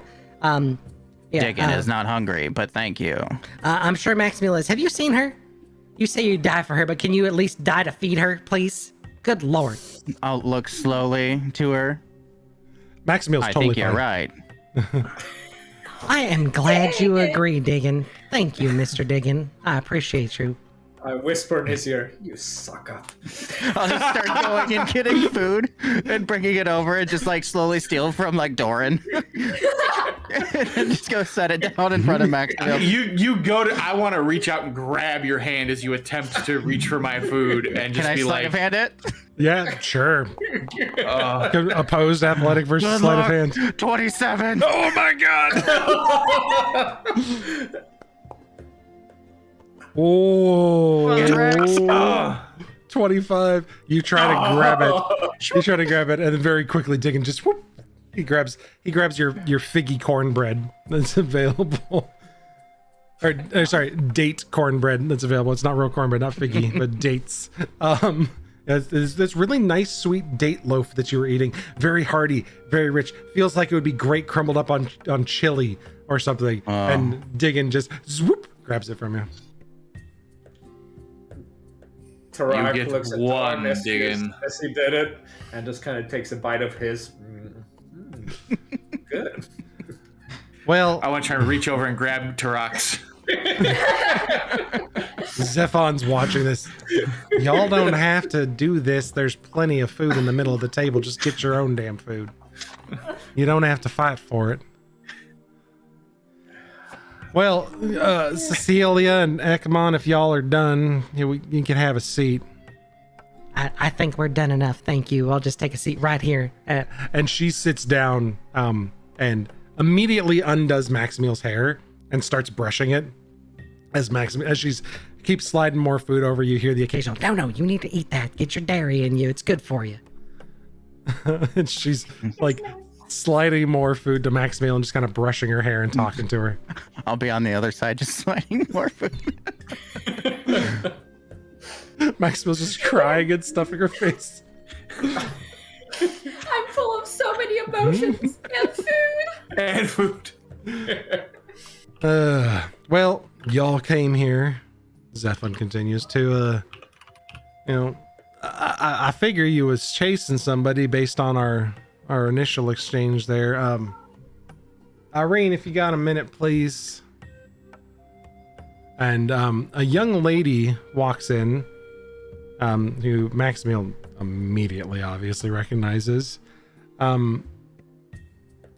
Brain is escaping me for 1 second. I want to make sure I have this right. Sorry, I'm scanning Maximiel's backstory here to make sure I'm not human. That's right. I was just double checking. Human. This young, dark tan skinned human, almost olive skin human woman with very dark hair kind of comes in and sits down up near Zephon, stares daggers at Maximiel. And Maximiel, you feel what you want to feel, but I would feel very ashamed with the way she was looking at me if it were me. Irene sits down at the head of the table near Zephon, kind of on her right side.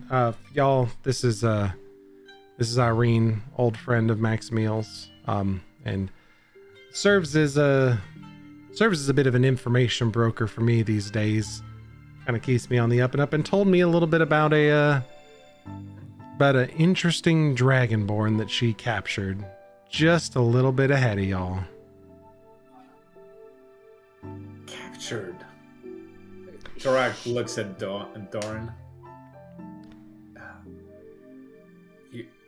And then back to you. Yeah. Captured a dragonborn? She flew in on the back of some dragon, was acting tough, but then there was a good amount of us. We wrapped her up quick. The dragon got away very quick. She climbed right off, and they talked for a bit and parted ways, and we got her wrapped up. Trying to been figuring things out, but then saw you coming right for the landing site, informed Zephon that others were on the way, and we were hoping that we wouldn't have to fight you, and our hunch paid off. Didn't realize that traitorous people who run away from home and don't talk to their friends would be among you. But that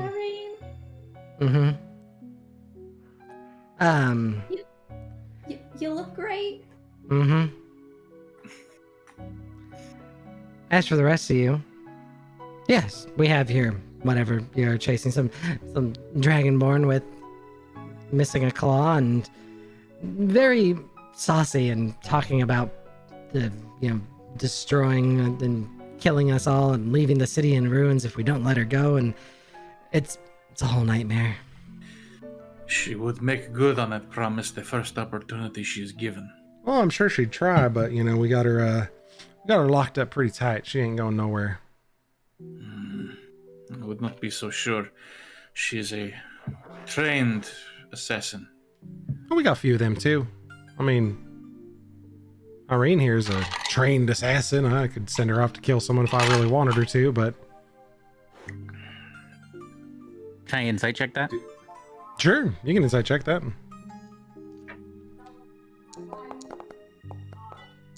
An 8. Oh, good. I thought Zephan rolled crap. I mean, trained is a loose word at this point, so some training, but the level of whether or not it stacks up to the dragonborn assassin that just fell into their laps, not sure. Maybe I need to make myself a little more clear. She is responsible for the slaying of 2 ancient gold dragons. Oh, you mean Simposi? Yes. Simposi's dead. Yes, as is his mate. Simposi had a She mate? is- Yes. That's news. Okay, maybe you should have led with that. They got little ones running around. Yeah. And this assassin is directly responsible. Well, it's a good thing we nabbed her then and she got away from y'all, because now I can take the credit. She is my sister. Oh, so you want to do the deed, but I'll still take the credit. Yeah? No. Oh. I do not want to do any deed. Oh. I want to find a way to break whatever brainwashing the fangs have done to her. Interesting. And at this point, the glass he's drinking from just shatters in his hand. One of the guards kind of walks up behind you and pulls out a handkerchief and just like wipes the table off. And a couple seconds later, another servant comes in and sets down another glass in front of you. Don't Do worry, you think? they can fix that. Do you think it would be possible for us to see this prisoner? Maybe sometime. I don't know. Y'all been running around with my Maximil for a while, and I don't know if her mama's gonna let her walk down next to a dangerous assassin all of a sudden. That's a little bit much for him. To be fair, during our encounter, Maximil, I think, did the most damage to her. Well, that's nice. Maximil, look at you up there getting rough with those others. Cecilia kind of like, as you kind of smirk, Cecilia like swats at your hand. Don't be getting in fights with that. You're supposed to use your magic for good. Well, I mean, if killing I wasn't trying to kill her, but stopping assassins of ancient good old dragons is, I think, using my power for good. How do you know he was good? That's the question. The dragon? But now, Cecilia, we've been over this. They're trying to keep the peace here, and you can't be just calling every dragon bad all of a sudden and telling who's fighting who. This kind of starts a bit of a scuffle between the two of them that's less words and more dirty looks and scoffs at each other. That kind of topic that comes up at a family Thanksgiving dinner where everybody stops talking and just kind of eats for a couple minutes while two people are bickering. Very much that feeling. Good times. And it finally ends with Steph. I mean, like, listen, that's enough. That's the last I'm going to hear of it. We all know Simposi lost his temper once a very, very long time ago. We all learned the stories growing up, but Simposi's been guiding people for a long time. The Akuros have been advancing in a spiritual way that's good for them. We need to quit just stomping on what they're doing. Just leave them alone. Live and let live. We have an agreement. We follow it. And you may not know, but Simiposi was trying to do more than that, perhaps make up for what he did long before. He was trying to end this horrible perversion that's going on in Udaland, that is happening to the Dragonborns.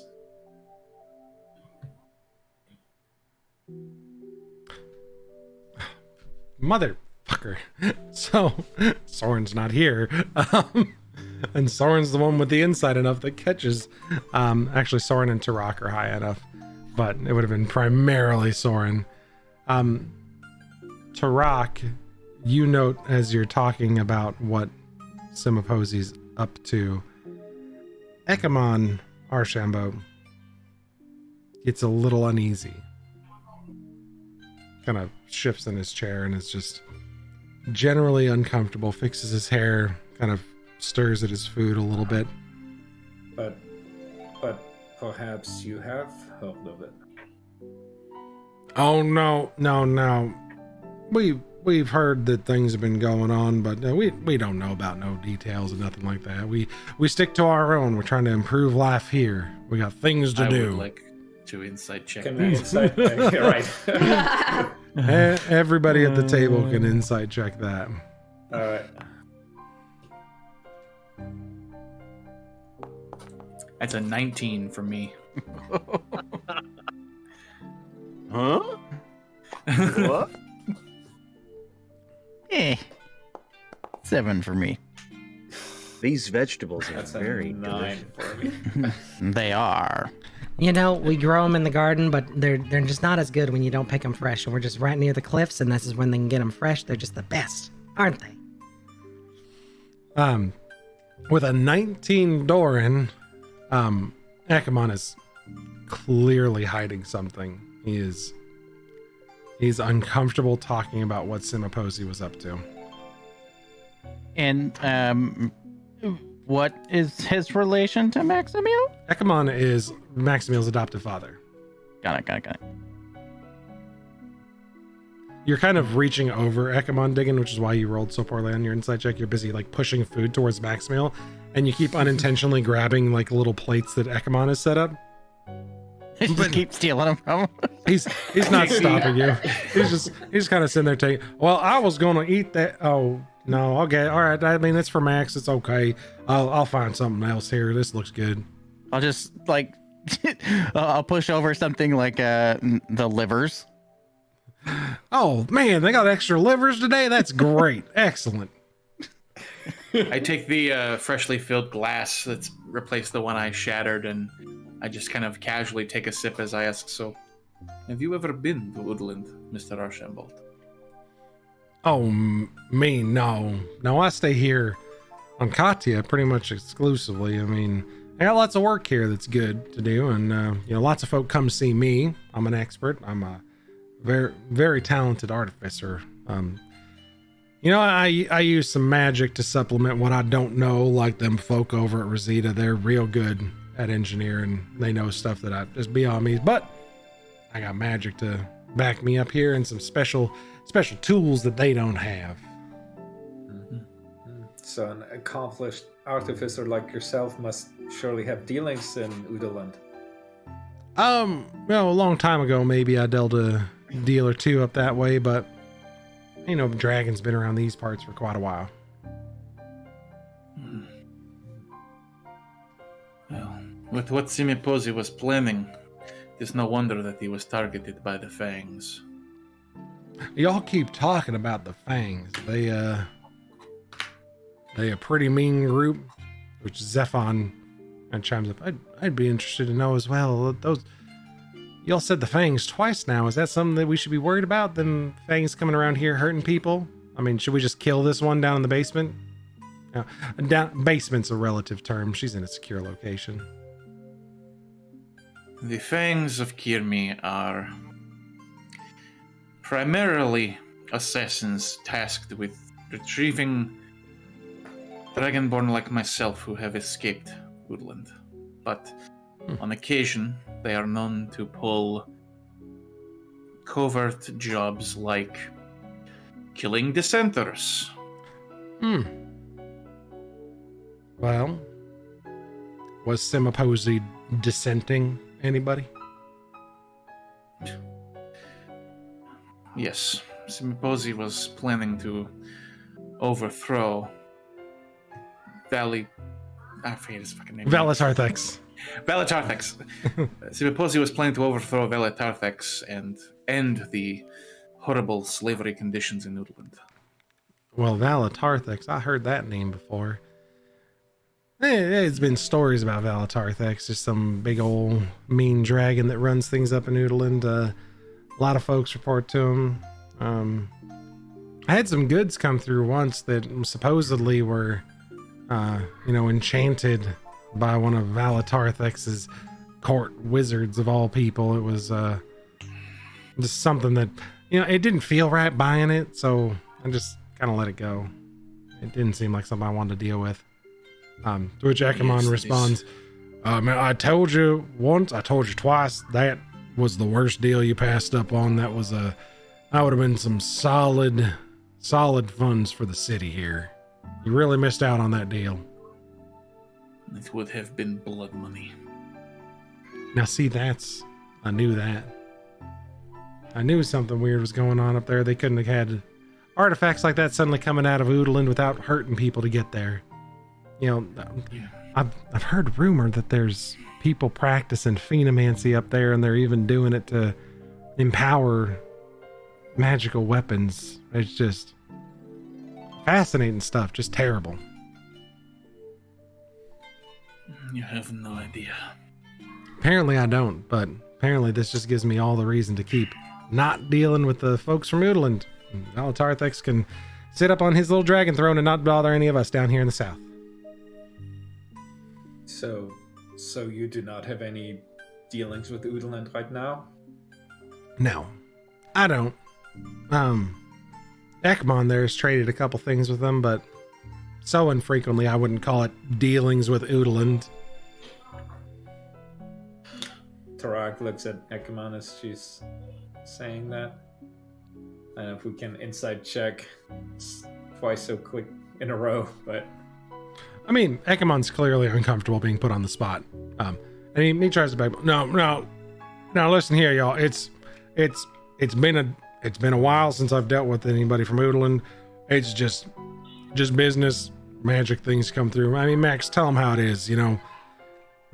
Things come through, and we need to make do, and we need to make sure the people here are surviving and thriving. It's a hard life out here in the desert. You got to make do with what you get. Max, honey. To which Cecilia. Answer your father, dear. Yes, sir. See, she agrees with me. Y'all know. It's just tough. With all due respect, sir, I think you are dealing with Oodland already. How do you mean? I don't understand. The person in your basement. Zephon kind of considers it for a moment. Well, now that you put it that way, y'all got to keep your Yurig around. He's a sharp one. We got this prisoner down there who's a little bit of a concern for all of us, and we didn't know what to do with them, so I guess... I'm sorry, Ekmon. Looks like your dealings are getting trashed if you're trying to work with Oodland, and we got one of their fangs and it's in the basement ready to kill people. Ekmon looks clearly uncomfortable and doesn't know what to say. Perhaps it would be in your best interest if we could talk to this prisoner. I don't know. Max, what do you think? You think they should go down to some places under the city and talk to the prisoners? I mean... Irene, who has been sitting quietly as Maximiel starts stuttering, just staring at her, very upset. Yes, Maximil. What do you think? I mean, it's probably not safe for her to stay under there without people, without us watching, or at least without us having questions about why, but I don't know if perhaps going down there would aggravate her or not, because she knows our faces already. I see. Mr. Doran, you seem tied closely to the situation. Should we go down and interrogate this prisoner? It doesn't seem Maximil can really come to a good decision. Depending on how tight the Fang's brainwashing is, interrogation will be a futile gesture. But I am her brother. Perhaps if I go and talk to her, I can get her to accidentally let slip something important. Doran, during the fight, there was a moment when she seemed to recognize you. She almost seemed to come back. Perhaps if we could try that. That's true. She was under some kind of spell. Butrin, what did you do? I think I threw a charm at them. Wasn't that what I did? Yeah, I think it was like a charm person or something. Or enthrall. I think I tried to enthrall them. Oh, okay. It may be worth a try. If Butrin's magics are as powerful as that, then it is worth a shot. Besides, it doesn't seem like they have a plan what to do with her. Well, frankly, we were all really interested in what you wanted to do with her once we figured this out. I mean, We definitely need to speak to her. That is the key thing. Also, when you arrested her, yeah. did she have anything on her person? Any kind of vials of blood or magical items of any kind? No. I mean, they searched her, and Irene. No, we didn't find anything. She barely had 2 days rations on her, was all that was left. She must have passed it on to that other dragon. Well, or, I mean, if y'all said what you said they're chasing her, maybe she just chucked them as she was flying.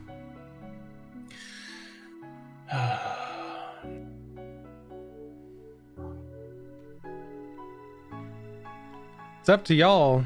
Maximila doesn't seem to have a decision in her brain whether what she wants to do here.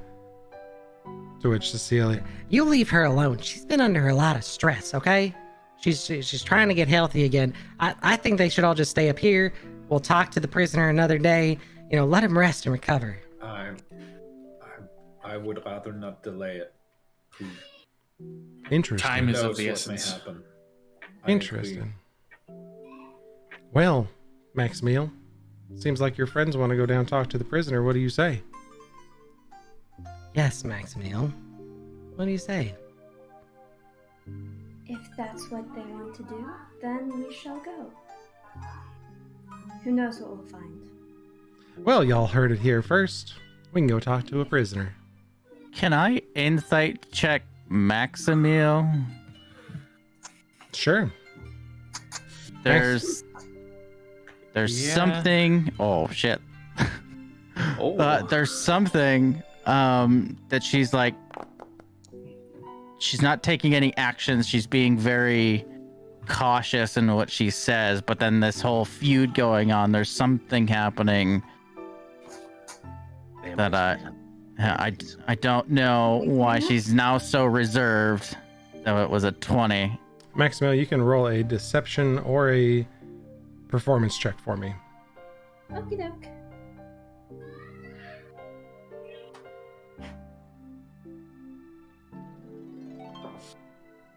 Ooh, not great.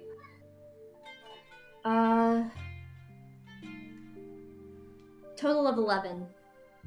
So rather than have Max respond, because she's not really hiding anything, and this is not a verbal cue or a bodily cue, this is more of a just mannerisms. there is something slightly off about Maximiel, whether it's in this place, who she's around, how she's kind of changed as a person slightly, but there is something not quite right. And Diggin, you definitely pick up on that. I'll kind of lean over to Maximiel and just like put my hand gently on her shoulder and in a whisper tone, because I don't have like lips or anything. It just volume switch. Is everything okay? Yeah. How long does fairy fire last? I'll check for you while she's answering. I'm just a little nervous about everything that's going on here. It's a little overwhelming. Do we need to take a minute? Or a day? No, we shouldn't need to. It's just all a bit much, is all. Are you in trouble? I mean, have you seen the way my mom's talking to me? Not that type of trouble. No, I don't think so. Hi. Does Tarak hear any of this? No, this is It'll be pretty like whispered. I'm thinking Tarak's like a little bit further down, sitting and like seeing this conversation, but it's very Like like he's sitting next to Diggin, right? no. yeah, So like right next to yeah, her. so it's Diggin standing behind Maximiel. Maximiel's flanked by her parents, All right, and then all right. Tarak might be a seat down. Diggin's like whispering into her ear. I'll give you just a gentle squeeze. We will follow you. Thank you.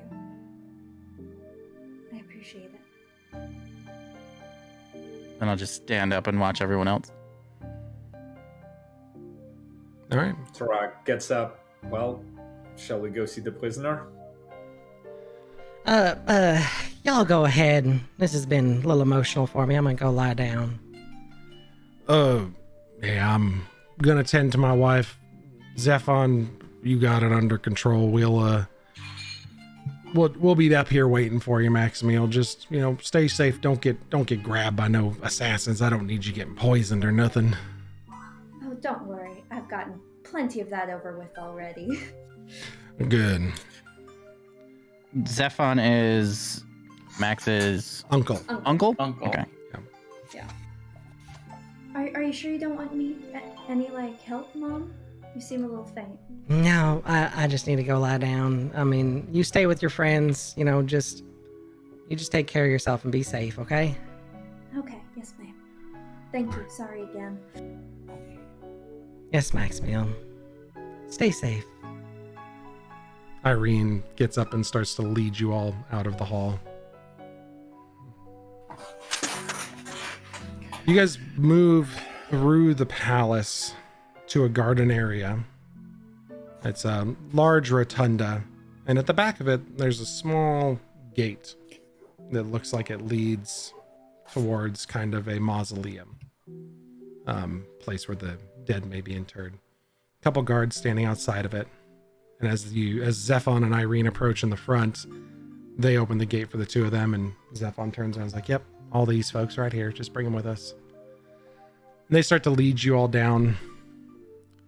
You notice that Zephon and Irene are staying a few paces ahead of the group of you, letting people fall naturally in between you and Maximiel, as you guys have been pretty defensive of them so far. But that space is allotted to you as you're given the time to make your way downstairs. And eventually you go past the mausoleum to another small corridor at the back, as Zephon's kind of looking back to Maximiel. Maximiel, you recognize all the places where, ancestors of the family are buried, interred underneath the city that walks right underneath the palace. You make your way to the back where one more guard is standing on the outside, but you can see a group of 6 guards on the inside of the door. The one on the outside wraps his weapon against the outer door, and the ones inside look past him, inspect all of you, exchange words with Irene and Zephon.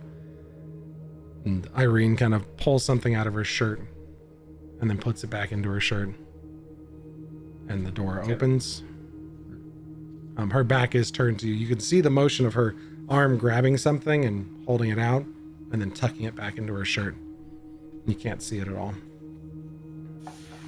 And she leads you in through this prison complex. Very few cells down here. Maximilian, you've explored this place in your youth. Having snuck down here past the guards, thinking you're being cheeky and finding an old adventurer down here once in the past that, had killed the wrong person, was on a crusade and got upset at the wrong person. You came down to talk to the misunderstood man before he was executed, and some dark times down here. It's a little nerve-wracking, but you guys are brought in to this set of 12 cells. And at the very end, in the very center, is the only prisoner in this prison, shackled 4 times, twice on the legs, once with the arms to the legs and once with the hands, and all of them running chains to the outsides of the cell. Irene looks back. Well, we knew we got something interesting with this one, so we kept her under good lock and key. And as you get close, you see that there's 2 guards standing with their weapons drawn on her, and inside the cell is Sarath, bound by chains. Well, y'all wanted to talk to her. It's who we grabbed.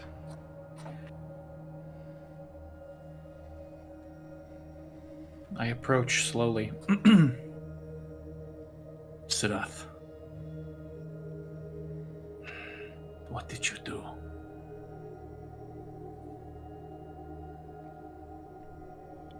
What did you mean? What did I do? What did you do abandoning us? Father told me to run. My goal was to come back to save you.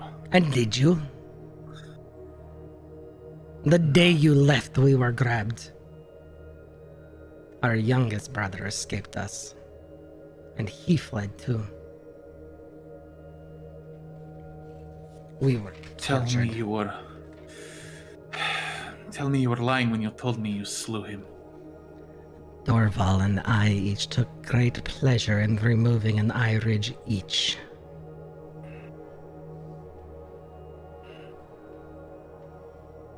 Tarak comes up behind Dornis, hears it, and just puts a hand on his shoulder and just squeezes really hard, but doesn't say anything. I can see there will be no getting through to you in the usual way. And with that, I'm going to look back at Batrin and just say, Batrin, if you would be so kind. I cast a hypnotic pattern in front of Sarah. Okay. She is, luckily, incredibly exhausted. What is the save for that? Saving throw is a DC 15 Wisdom.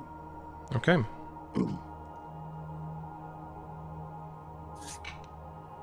With a 14 for the first roll. So she fails with a 14.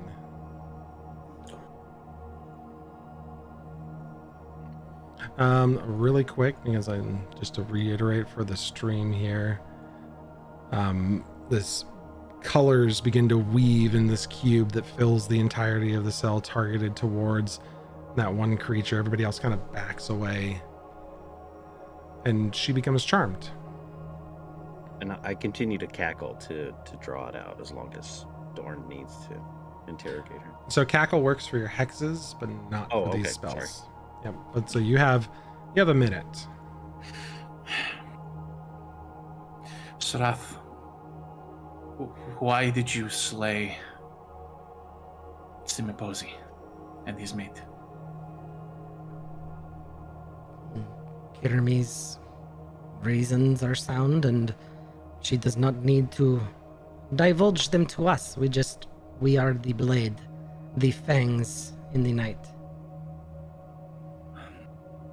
Did it have something to do with Simiposi's plot to free the slaves of Woodland? Valatarthex and Kirmi have no interest in freeing the slaves. There is the status quo. It must be honored.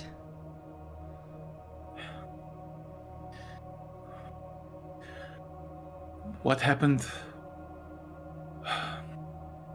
Where is Dorval?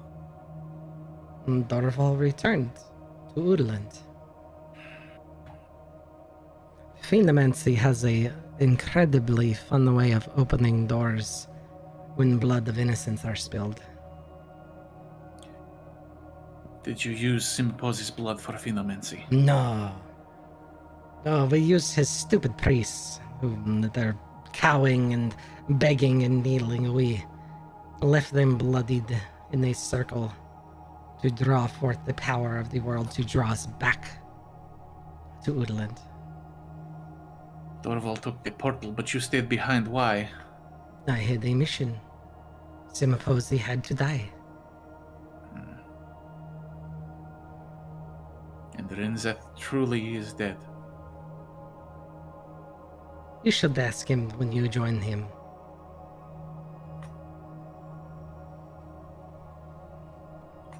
Then my family truly is lost. No, you are lost. Kirmi would welcome you into her family where you belong.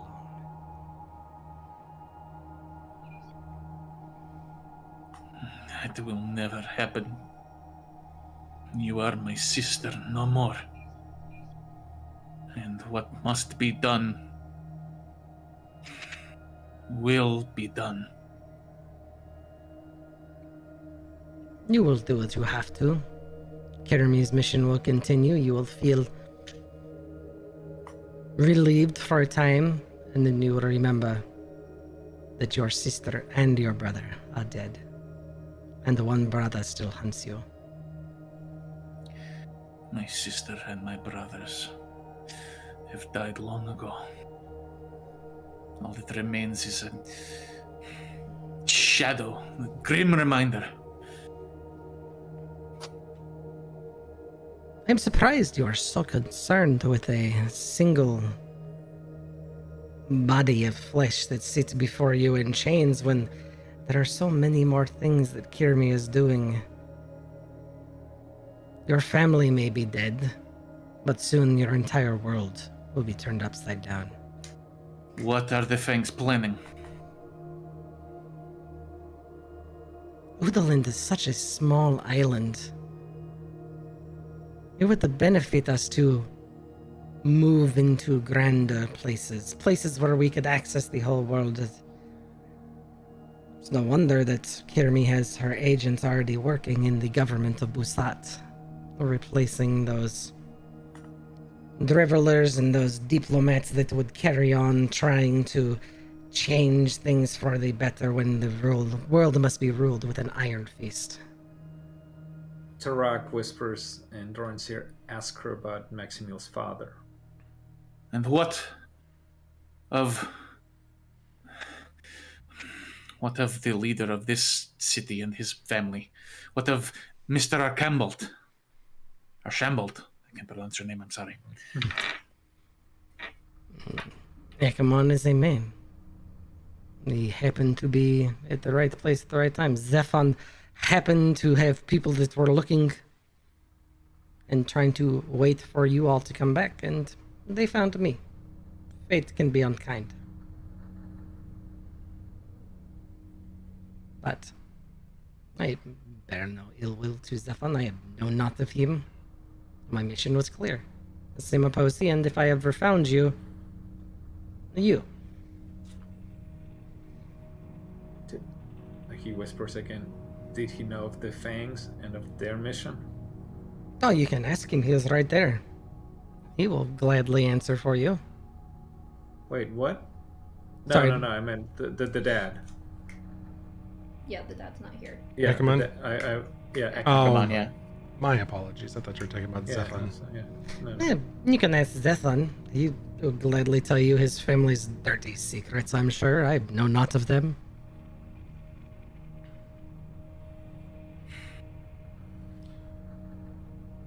I Does he hope have y'all any aren't trying involvement? to. I hope y'all aren't trying to tie me to this creature.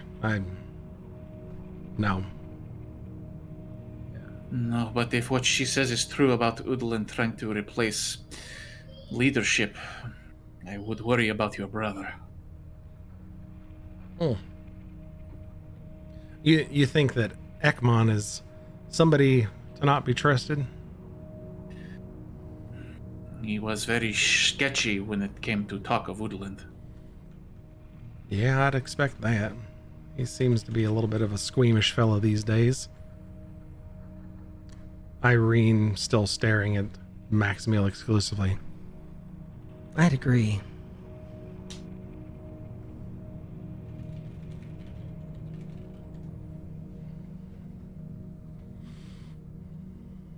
Well, is there anything else that you wish to say to me before you carry out your justice for a fallen brother?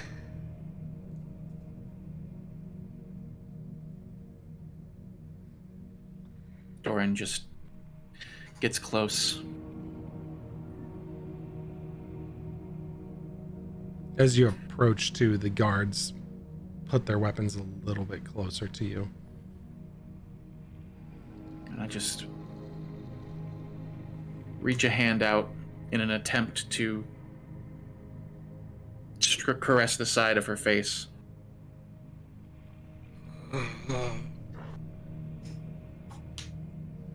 Sarath, I have failed you. I have failed our brothers, and I have failed our parents. But as my friends, as my witness, I will stop the fangs.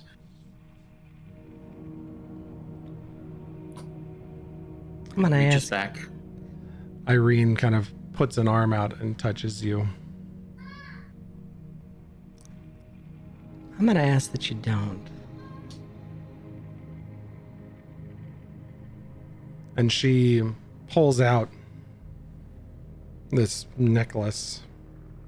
It's the shape of a crescent moon with a star where the shadow of the moon should be. Then she looks down to the floor below you and begins to cast a spell.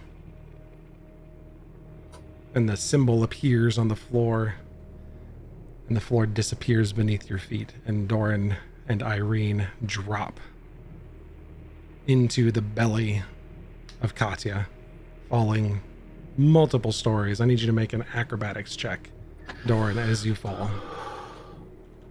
Okay, Tarak is going to try to reach for Doran as he's falling. What? Well, Ooh, that's not great. That's an 8.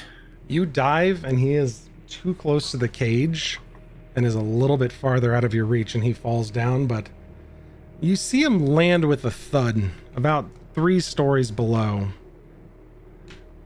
Doran, you take 10 points of falling damage. Can 10 Tarak points. jump after him? Absolutely. Okay. Irene! Tarak's going after him. You see Zephon start to crawl down. The dust kind of settles below you as your vision clears and you hear a coughing female voice. And you look up and there is a laboratory table, some instruments on a wall that seem recognizable to you. And in a cage 5 feet from you sits Maximiel in chains. what? What just happened? What? Maximiel lands behind you with the rest of the group climbing down. Doran, what do you do? What's going on? He's gonna rage instantly. You draw your weapon and you go into a rage. Tarak? Okay, so anybody else besides Maximiel in the cage? Just Maximiel. And Okay. I should Tarak looks- note really quickly, Sarah is speaking as Maximiel from the cage now. Okay, Tarak looks at who he thought Maximiel was, and then back to the cage. Maximiel, what? What is this? I don't know. Oh Alright. no. Oh, Tarak. no. No. Tarak runs to the cage, and he. Don't touch her. No, I don't know what this is. Okay, he tries to open the cage. Don't- Doran, break it open. Doran. Maximil standing next to you. Dorn is hitting you on the shoulder. You gotta kill her. I don't know what's going on with her, but you gotta put her down. Please. Does Diggin eventually get here? Diggin and the rest of the group, Soren, Botrin, everybody kind of piles into this room, and you all see Maximil in a cage with Tarak trying to open it. Nobody's getting killed. My mantis blades are going out. Tarak is struggling to open the cage. The rest of you see, for the first time in a long time, Diggin's mantis blades out from the sides. Diggin, help me with the cage now. I'm putting my mantis blades around the Maximil that is with us. One to the throat and one to the back. Diggin, I can't cast in here. you know Get me that. out, please. Do not unchain her. She is an imposter. She'll kill me and take my place. Oh, God. No. Please. Alright. Okay. Get me out of here. Is opening the cage, trying to Make strength a check. make a strength check if you're just trying to rip the bars off. Botrin, what are you doing in this situation? And Doran, you're in rage. What are you doing? Let's see what happens in my rage. Yep, roll your D8 with your rage. God dang it. Do you have any inspiration? Nope, it is not. No. That's an 8. You are Cast detect pulling. thoughts on the Maximil that's outside of the cage. I detect thoughts on the Maximil outside of the cage. Okay. Nice. And good. She resists your spell with a natural 20. Oh. No joke. No joke. Is the okay.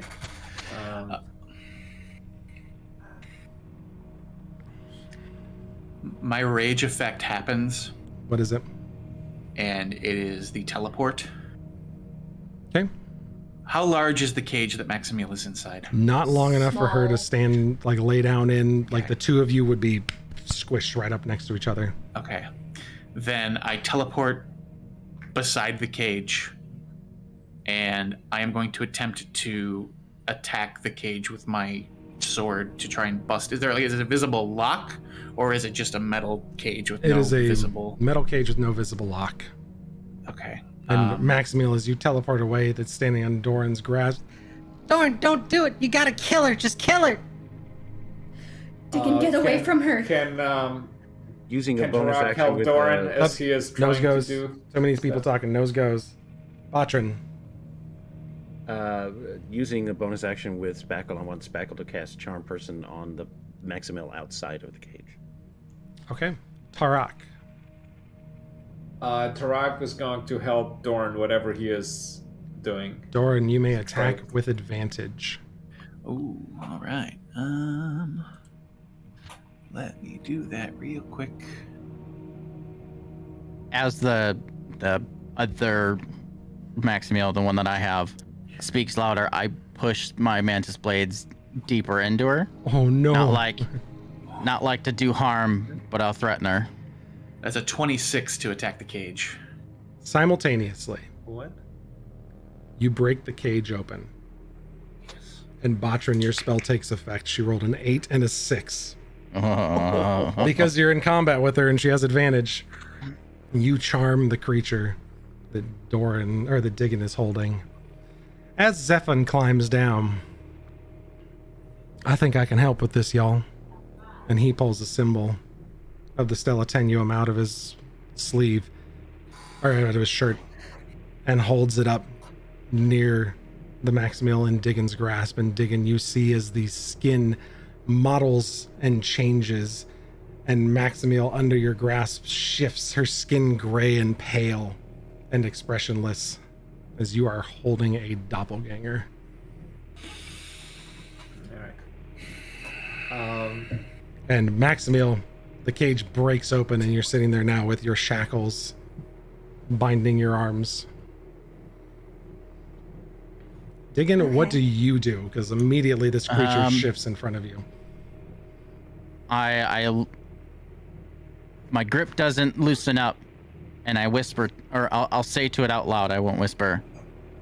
If you move, you will die. Irene climbing down I'm sorry, Diggin, but it dies now. And she takes a blade very deftly and just slides it right through its neck. Irene? The rest of you, Zephon comes up and kind of pushes you back away from Maximiel, who's now up out of the cage. And he hustles, finds a key on one of the tables, and kind of grabs Maximiel and starts to like unlock. Maximiel, I'm so sorry this happened to you, honey. You can see why I can't be too careful now. What did you do? Zephan, what's going on? Are you with them? Zephon takes your hands in his and looks at his feet before looking back at you. You've caught him looking at you like this once or twice before, and you always felt safe. You realize now, through the illusion that you've lived, but everything that you've dealt with, Zephon's love for you has always felt like true family. Darling, people think I'm a scoundrel, making deals to make life better for the folk that we have alone and having too much fun, but it couldn't be further from the truth. Those parties and them private rooms, all the secret meetings, they're all put in place to protect you. Max, you're something special. Folks want to take advantage of that. And when the Stellatinium found out what you were capable of, we knew we had to protect you. There's always been vipers in the sand, and we've had to do everything we can to keep you safe. This is why we keep these.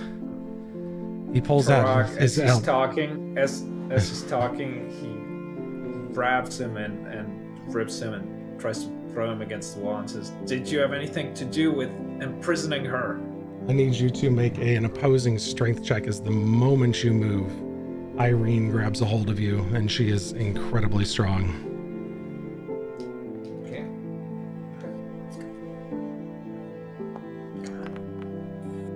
That's a total of 16. She grapples you and pins you to the ground. You need to let him talk. This is a long time coming. Did he hurt Maximiel? He did not. He was here for her the whole time. What's going on? Zephon holds the amulet back towards the body of the doppelganger, and you see the skin shift, and it changes forms rapidly, and you see faces flash in front of you that you recognize and those you don't. Stellatinium, we keep these to identify among them who may be working for the enemy. He comes back to Maximiel, away from the group, and steps a little bit further from Tarak. We have to know who's not with us, Max. They're everywhere. I need everyone except for Maximiel to make a Constitution saving throw.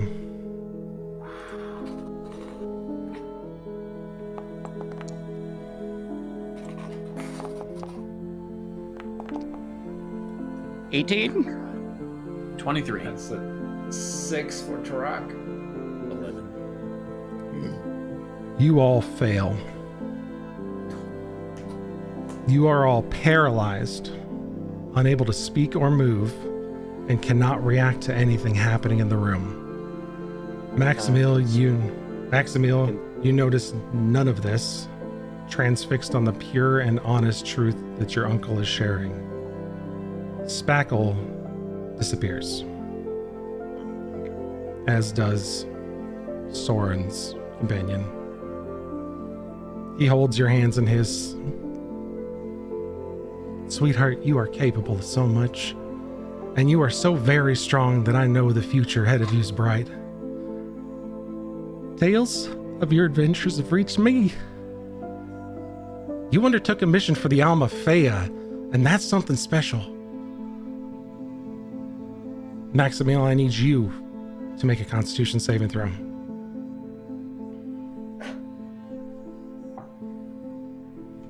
That's a 14. You fail. You are paralyzed, unable to speak or move, and you can't react to anything happening in the room. You have to realize, honey, we're fighting a war here. We provide artifacts to the Stellatanium so that they can learn and grow. Their fight against the Ebon Hand is paramount. Maximil, you feel something wet splatter against your face. Zephin's eyes shift from love to confusion, to concern and pain. His mouth agape. His head shifts ever so slightly and your vision focuses in front of his face. You see the glint of a long, thin, slightly curved blade protruding from Zephin's open mouth. He chokes as more blood splashes onto your face, mixing now with the hot tears that stream down it, washing over your frozen expression. A loving smile as you look helplessly at your uncle. Another blade slashes, and Zephin's body falls limp.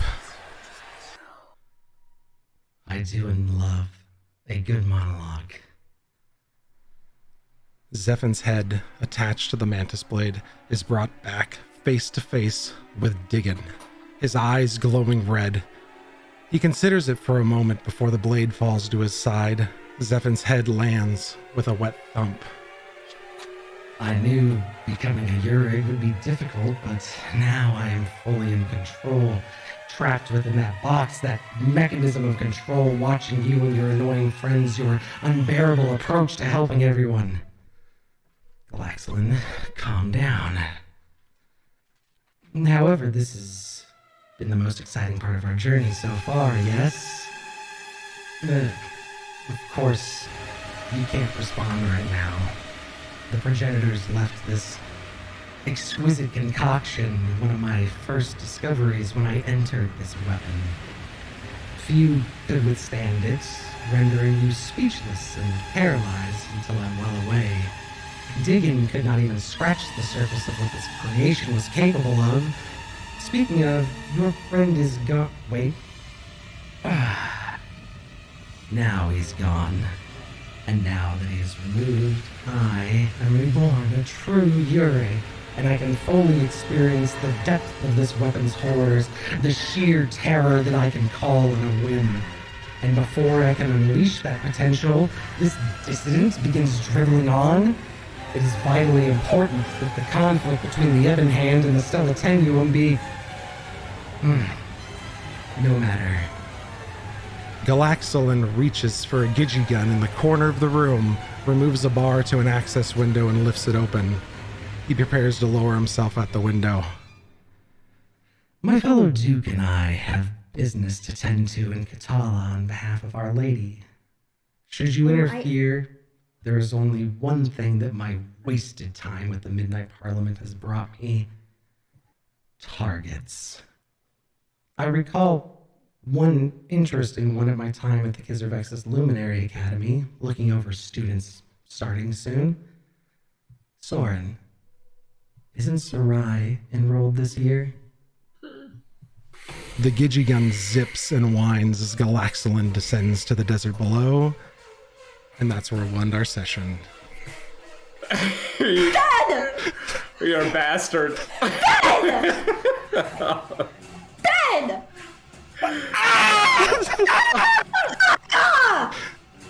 Wow. Thank you, everybody. Thank you, Wow. Josh, for the exciting character of Diggin / Galaxolin. And Josh! we'll catch you guys all next week. I'm sorry. Thank you very much for joining us. Thank you all for this exciting episode. And Nate, I'm sorry you got to catch it on the VOD, my dude. Oh yeah, Nate. We missed you, man. We'll I love you. Sorry. Love it. we'll see you guys all next week. Bye, everybody.